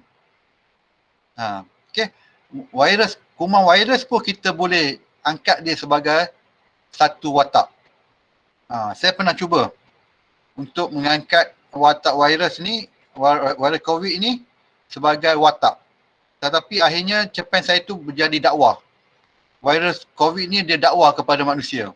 Otomatik saya lihat cerpen saya tu tak kuat sebab dia menyuruh kepada dakwah kan. Otomatik lah kita ni ada unsur-unsur nak mengajar, menasihati kan. Cerpen tu saya peram sendiri je.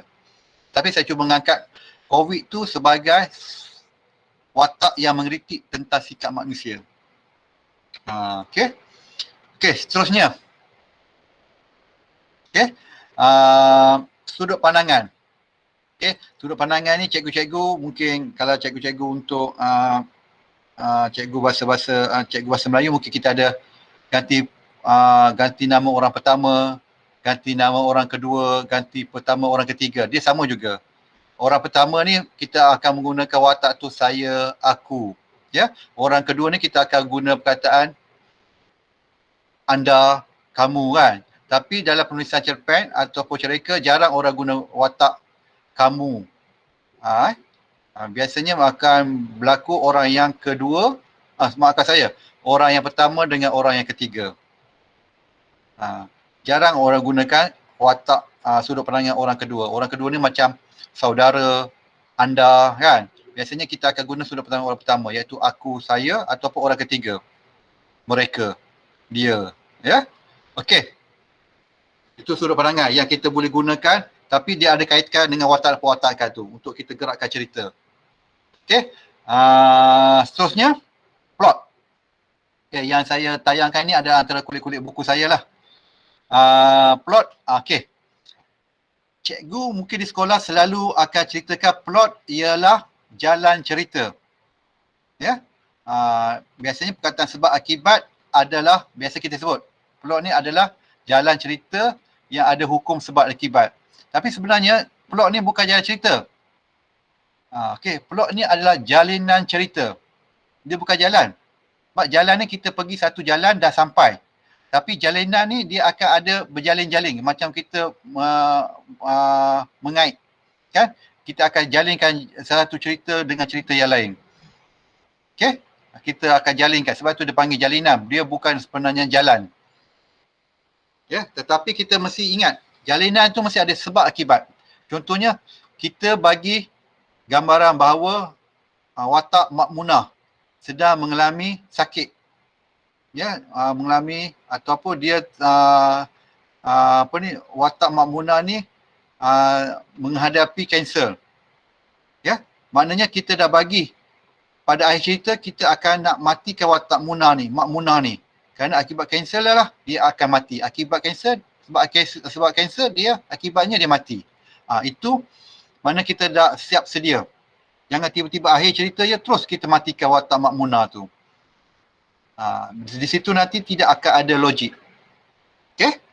Okay, secara umumnya plot ni kalau saya kongsi dengan cikgu ni berbentuk kronologi dan tidak kronologi. Okey, seterusnya. Okey. Okey. Perkara yang penting dalam plot adalah teknik penceritaan. Okey, teknik penceritaan ni sebenarnya dia bergabung dengan plot. Ya.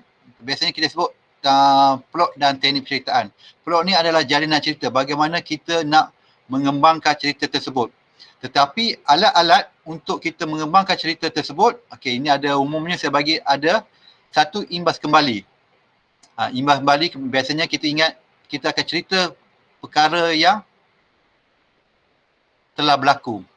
Kita ingatkan kembali. Biasanya imbas kembali. Saya cikgu semua dah tahu kan. Yang kedua, imbas muka. Imbas muka ni biasanya kita buat persediaan. Contohnya saya sebut tadi watak Mak Munah tu dia mengalami kanser. Maknanya kita dah imbas muka bahawa apa yang akan berlaku kepada Mak Munah tu kemungkinan dia akan meninggal dunia. Ya? Tapi ini secara umum ni lah. Yang biasanya imbas kembali dengan imbas muka ni lah menjadikan sebuah plot tu kronologi ataupun tidak kronologi. Ya, biasanya kalau imbas kembali ni automatik plot tu tidak kronologi. Dan biasanya kalau kita menggunakan imbas muka ni plot tu biasanya kronologi. Maksudnya kronologi dia ikut turutan. Okey. Okey, seterusnya saya nak 3 perkara ni sangat penting untuk kita menggerakkan cerita kita menjadi menarik, iaitu kebetulan, suspens dan juga kejutan. Perkara ini akan membawa cerpen kita bergerak sampai ke muncaknya ataupun kepada disebut klimaks cerita. Perkara ini perlu ada dalam sebuah cerpen. Sebab itu kita panggil cerpen ni sebuah karya kreatif, sebuah karya rekaan ataupun cerita rekaan. Ya, benda-benda inilah yang akan menjadikan sebuah cerpen itu menarik. Terutamanya unsur-unsur suspens dan kejutan. Suspens ni biasanya dia boleh berlama-lama. Contohnya saya biasa bagi contoh apabila kita tengok cerita seram. Kan?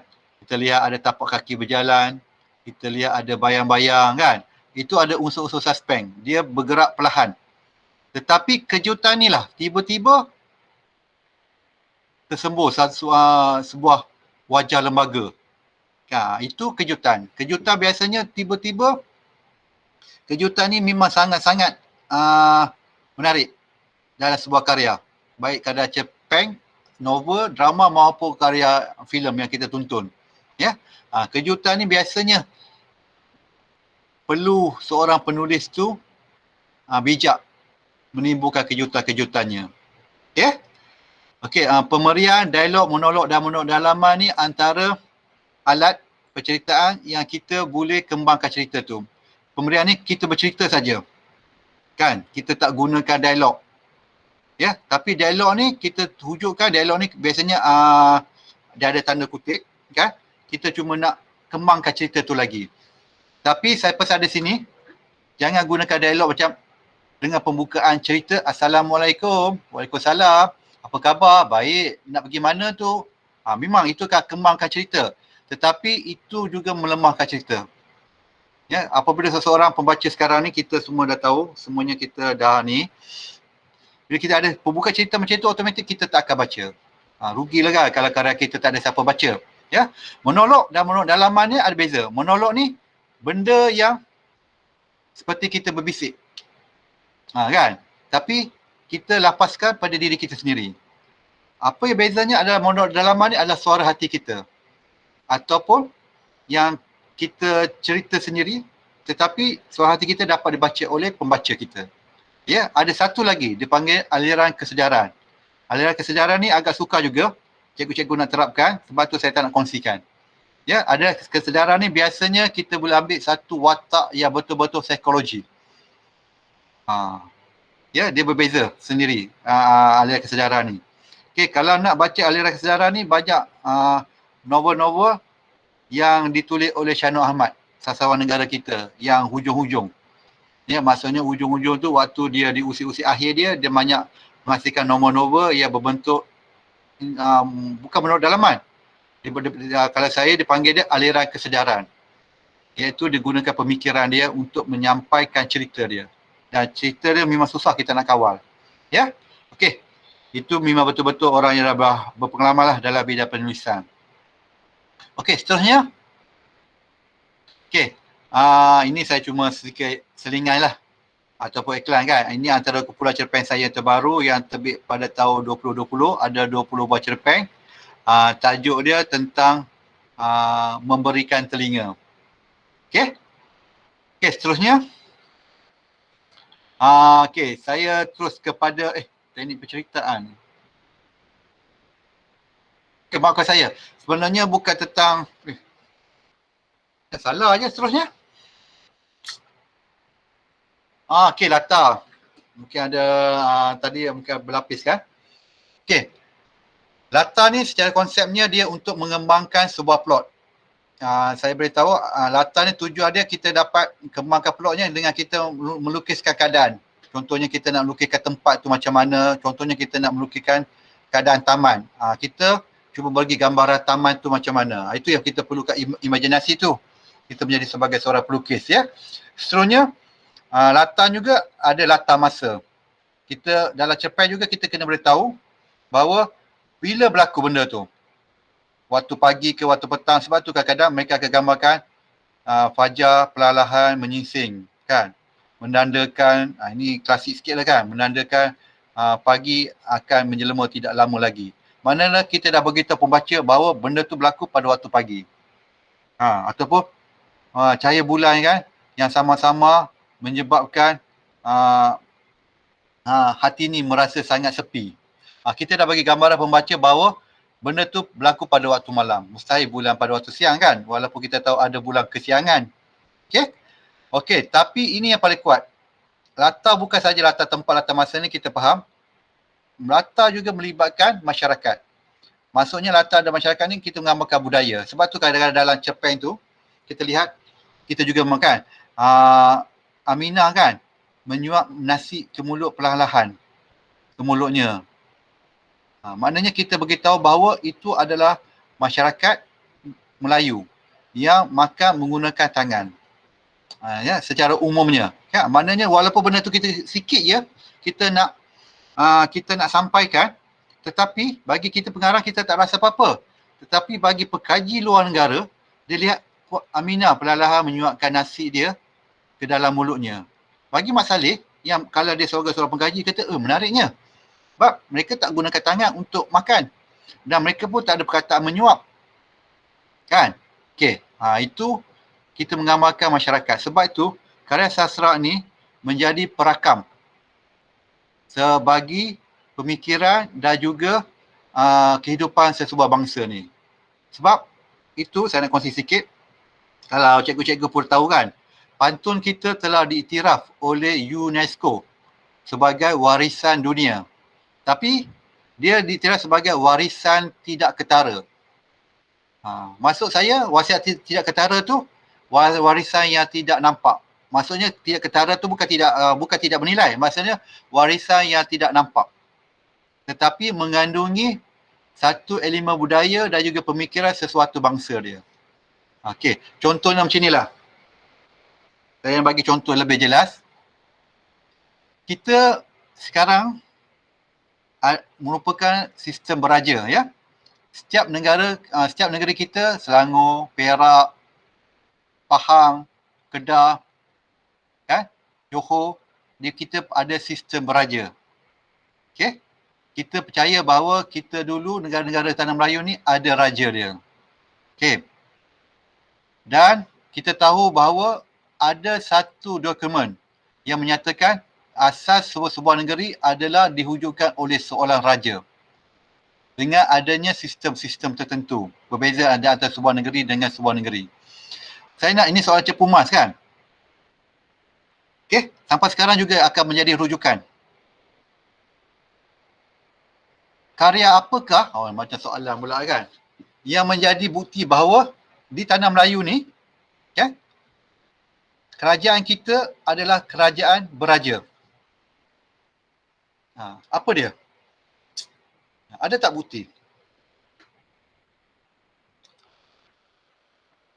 Dan apabila British masuk sebagai penjajah, bukan British, Portugis masuk sebagai penjajah, lepas Portugis British kan, yang paling lama British, dia pun mengiktiraf kita ni ada sistem beraja. Apa dokumen karya yang mengatakan bahawa kita ni sistem beraja? Okey, biar mana saya akan jawab sendiri kan.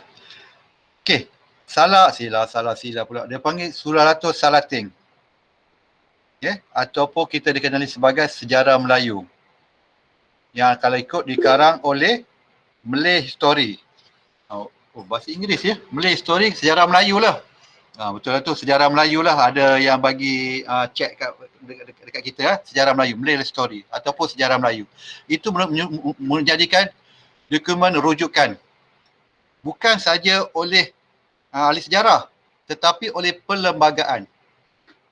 Ya. Sebab bahawa dalam sejarah Melayu lah ataupun dalam 100 Salating lah yang mengatakan bahawa tanah Melayu ini diasaskan oleh raja. Kalau baca sejarah Melayu tu lebih tinggi, kan? Lebih tahu, kita dapat tahu sampai Nik Safia Karim.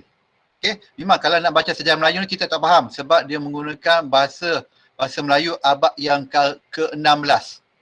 Ya, ditulis pada abad yang ke-16 iaitu merakamkan tentang sejarah asal-usul raja-raja Melayu di tanah Melayu. Itu pun arahan seorang raja. Ya, Raja Jalan nama dia, apabila pada waktu tu Melaka telah jatuh ke tangan Portugis. Lalu masa tu dah berpindah, lepas tu dia minta seorang pujangga iaitu Raja Rahaji supaya mengumpulkan, Raja Rahaji bukan menulis, dia mengumpulkan catatan untuk didokumenkan, ditulis tentang raja-raja. Sebab dia takut hilang benda tu. Lalu Raja Haji dia bukan menulis tentang buku sejarah. Dia menulis karya sejarah, dia menulis karya sastra. Sebab tu karya sastra dapat merakamkan sejarah tapi dalam bentuk fiction. Itu dikenali sebagai Suratus Salating ataupun dalam bahasa dia Salasila Raja-Raja. Yang kita kemudian Mushi Abdullah terjemahkannya, ya, dia jadi sejarah Melayu. Okey, diterjemahkan menjadi sejarah Melayu oleh Mushi Abdullah. Okey. Dan ditulis ke dalam, diterjemahkan ke bahasa Inggeris oleh Mushi Abdullah dengan seorang namanya Salabeh. Ya. Kalau cikgu-cikgu mungkin pernah baca kan, teks dia waktu di tingkatan 6. Okey, seterusnya. Okey, gaya bahasa. Ini takhirlah. Ini yang saya nak sebutkan tadi. Gaya bahasa untuk menulis karya kreatif tidak terikat dengan tata bahasa. Cikgu digalakkan, bukan cikgu. Saya macam galak cikgu. Seorang penulis baik digalakkan untuk melanggar gaya tata bahasa. Tapi dia tetap gunakan bahasa Melayu. Tapi dia kena mencipta gaya bahasa yang baru. Contoh, saya bagi contoh sini kan. Jeha menjadi pesakit tua dalam hospital gila di Tanjung Rambutan. Di Tanjung Durian. Kan? Okey, saya saja tukar Tanjung Rambutan kepada Tanjung Durian kan. Dengan contoh ayat kedua, Jeha menjadi penghuni yang setia dalam rumah bahagia di Tanjung Durian. Di antara dua ayat ni mana yang lebih nampak lembut? Tentu ayat kedua kan. Jeha menjadi penghuni yang setia dalam rumah bahagia di Tanjung Durian. Kalau ayat pertama tu, hospital gila, dia terus langsung. Tetapi ayat pertama ni tak salah. Dia akan memberi kesan yang berbeza. Mana ke arah mana kita nak bentuk cerita tu. Sama ada kita nak bawa emosi yang agak keras, kita boleh guna ayat pertama. Ataupun kita nak buat emosi yang melankolik, kita boleh gunakan ayat kedua. Ke mana arah, mana kita gunakan gaya bahasa kita sendiri. Ya? Okey, sebab gaya bahasa ni lah akan menentukan nada kita. Okey? Ada seorang cikgu, mungkin cikgu-cikgu pernah dengar, mungkin kawan-kawan cikgu juga kan. Tapi dia tak ngajar di Putrajaya.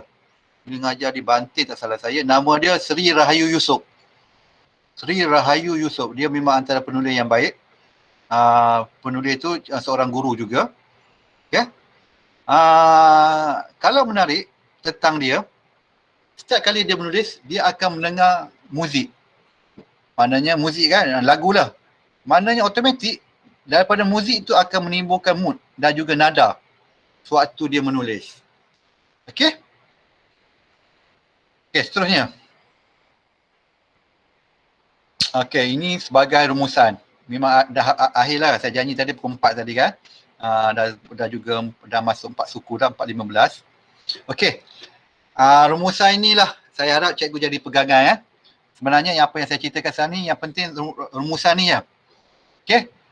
Cerpen ialah hasil kemarahan seni yang disengajakan. Ya, kita kena faham. Dia adalah sebuah rekaan. Itu mana kita sengajakan. Kita boleh reka-reka saja. Ya. Pengarah mula-mula memikirkan dengan berhati-hati satu kesan. Okey, untuk jadi untuk melahirkan sebuah cerpen atau menulis sebuah cerpen, kita kena fikir satu perkara. Apa kesan yang kita ingin tinggalkan kepada pengarang? Maafkan saya, kepada pembaca. Ya? Lepas tu, kemudian mereka ni bukan orang, mereka sebuah cerita yang sesuai sebagai alat untuk mencapai kesan tersebut. Okey, contohnya lah, saya nak kongsikan bersama. Saya automatik ni, waktu saya menulis cerpen, saya suka bentuk simbolik. Ya, simbolik. Dan automatik saya sebagai seorang penulis, saya lebih memilih sisi sebagai seorang yang sinis. Ya, sebab saya seorang yang sinis. Kan? Dalam memandang kehidupan ni, saya ni seorang yang sinis. Tetapi saya tidak boleh menyalurkan kritikan sinis saya secara langsung. Lalu saya menggunakan karya sastra untuk menyampaikan saya punya kesan sinis saya tentang kehidupan ni kepada pembaca. Sebab kalau kita tak kongsi, kita akan rasa sakit kan. Kita kena kongsikan kepada pembaca kan. Kepada umum, sama ada baca tak baca, terpulanglah pada dia kan. Mana kita kena sampaikan. Tetapi saya ni seorang yang sinis. Automatik saya kenal diri saya sebagai seorang sinis. Tetapi saya tak boleh sampaikan secara langsung. Sebab orang akan sakit hati. Automatik kan, kalau seorang yang sinis, dia sampaikan secara langsung, orang akan sakit hati kan. Tetapi saya memilih aliran simbol untuk saya menyampaikan perasaan sinis saya tu. Tapi saya memilihkan satu kesan. Satu kesan yang ingin saya nak tinggalkan kepada pembaca saya. Itu cara saya sebelum saya menulis sebuah cerpen. Tetapi rumusan yang saya buat ini bukanlah dapatan saya. Rumusan ini adalah daripada sebuah buku Mak Saleh. Yang melihat bahawa sebuah cerpen yang baik mesti meninggalkan satu kesan. Sebab asalnya cerpen adalah sebuah karya yang pendek yang dibaca sekali duduk, dan apabila selepas seorang pembaca, dia akan meninggalkan kesan. Kesan tu berbagai-bagai lah. Marah, sakit hati, simpati, sedih. Itu yang saya cuba nak timbulkan kesan. Okey?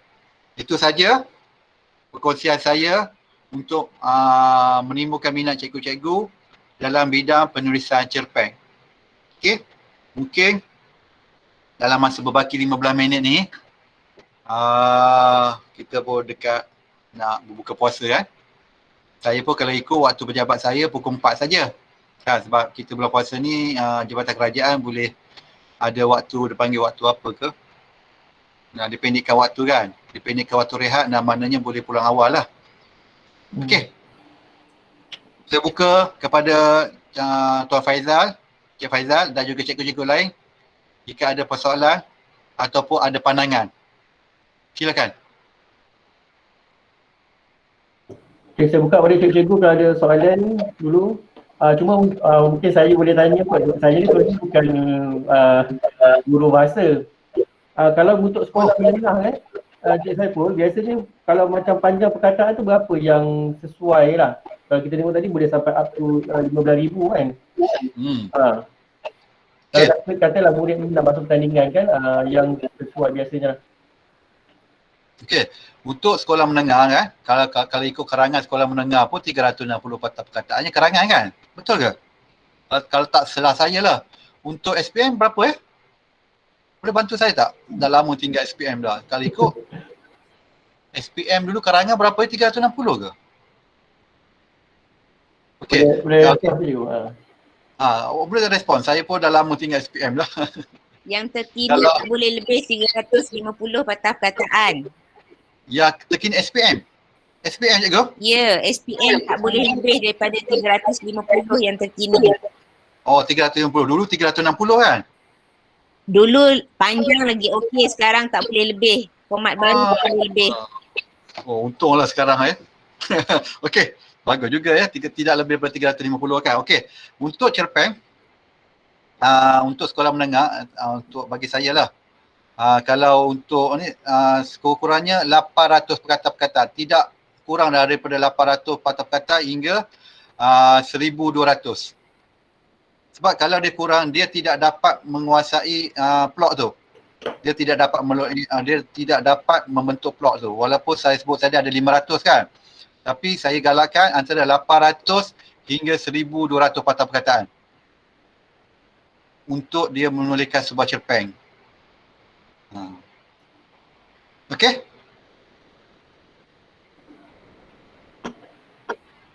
Cikgu ada soalan lagi cikgu?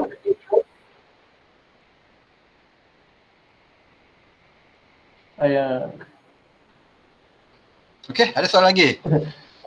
Sebelum saya buat penutup lah, kita bagi masa lagi. Kita bagi masa lagi sebab pukul 4.20 kan, tidak ada untuk saya kan sebab saya telah dilantik oleh bahagian oleh JP Putrajaya. Okey, seterusnya apa saya nak kongsikan lagi ke? Okey, cuma saya nak kongsi je lah untuk cikgu-cikgu untuk lebih jelas lagi. Okey, cikgu-cikgu boleh dapatkan ni lah, bukan promosi. Dah terbalik pula ya. Betul lah, ini namanya kamus kesusastraan. Maksudnya Dewan Bahasa ni bukan hanya menerbitkan kamu dewan, kamu perdana kan. Kami juga ada buat kamu kesusastraan. Sebab juga kamu ni kan. Di sini ada istilah-istilah berkaitan tentang sastra ataupun konsep-konsep sastra. Ya. Okey. Mungkin boleh dapatkan dekat DBP Niaga lah kalau nak beli secara dalam talian. Ya, ini yang saya sebut tadi juga. DBP juga ada terbitkan Glosari Istilah Sastra. Di sini ada konsep-konsep tentang bidang penulisan. Ya, maknanya melalui istilah tertentu kita faham contoh-contoh yang diberi dalam ni. Ya, kalau ikut memang banyak lagi lah DBP terbit buku. Okey. Okey, untuk maklumat juga saya nak kongsi juga untuk cikgu-cikgu lah untuk rangsangkan anak-anak murid sebelum kita pukul 4.30. DBP juga ada 11 buah majalah. Ya. Tetapi majalah yang berkaitan dan rata-rata semua majalah DBP ada memuatkan puisi dan juga sajalah puisi dan juga cerpen. Ya, DBP ada terbitkan 11 buah majalah. Antaranya majalah khusus yang berkaitan dengan sastra adalah inilah Dewan Sastra yang diterbitkan sejak tahun 71 dan tahun ni dalam masuk tahun yang ke-50. Ya. Ni Dewan Sastra yang diasaskan oleh Osman Awang dan juga Christmas. Dalam ni ada sekurang-kurangnya setiap bulan 4 buah cerpen.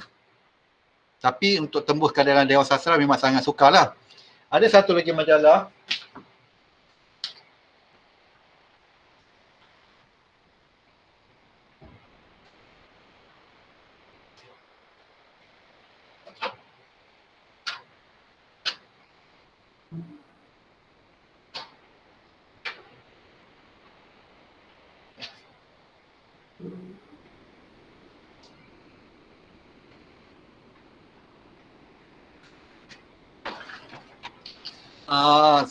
Saya tak jumpa pula kan. Majalahnya Tuna Cipta. Okey. Tuna Cipta tu ni cikgu boleh promote ataupun maklumkan kepada murid-murid. Cerpen dalam Tuna Cipta memang untuk remaja. Ya, cerpen tu rata-ratanya itu majalah adalah Tuna Cipta majalah sastra. Untuk remaja yang memang menyiarkan cerpen-cerpen dan juga puisi-puisi. Mana-mananya cikgu-cikgu boleh Google je sebenarnya kan. Dan boleh menghantarkan karya-karya dalam majalah Tuna Cipta. Selain itu, inilah mungkin cikgu-cikgu biasa tengoklah. Dewan Siswa. Dewan Siswa ni ada 2 ruangan cerpen, iaitu cerpen daripada siswa. Mana automatik memang Dewan Siswa ni untuk pelajar sekolah menengah lah kan. Cerpen tu dihantar oleh murid-murid ke majalah ni. Kedua, cerpen daripada cerpen untuk siswa. Okey, cerpen untuk siswa ni bukan ditulis oleh siswa. Ditulis oleh orang dewasa. Sebab tu cerpen untuk siswa. Satu lagi cerpen dari siswa, daripada siswa.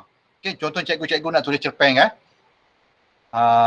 tentang pelajar, boleh hantar cerpen dalam juga. Cerpen untuk siswa. Ada dalam Dewan Siswa ni. Ya. Okay, sekarang dalam siswa ni setiap bulan ada 2 buah cerpen.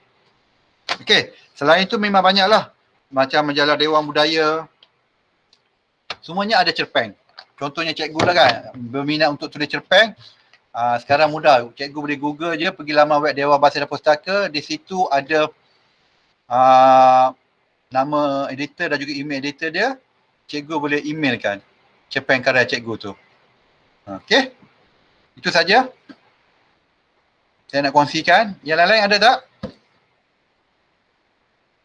Tak ada kot tu, diam je tu. Tak ada ya? Okay. Diam je tu. Ada. Okey. Kalau tadi saya boleh buat penutup je Ya boleh, silakan. Lagi 5 minit saja lagi pun. Okey, silakan Tuan Faizal.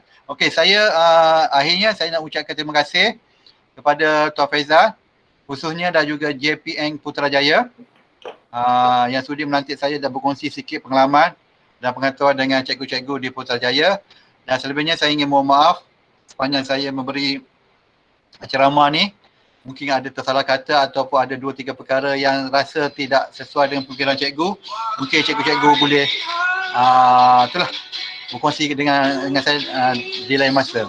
Okey, saya balik kepada Tuan Faizal.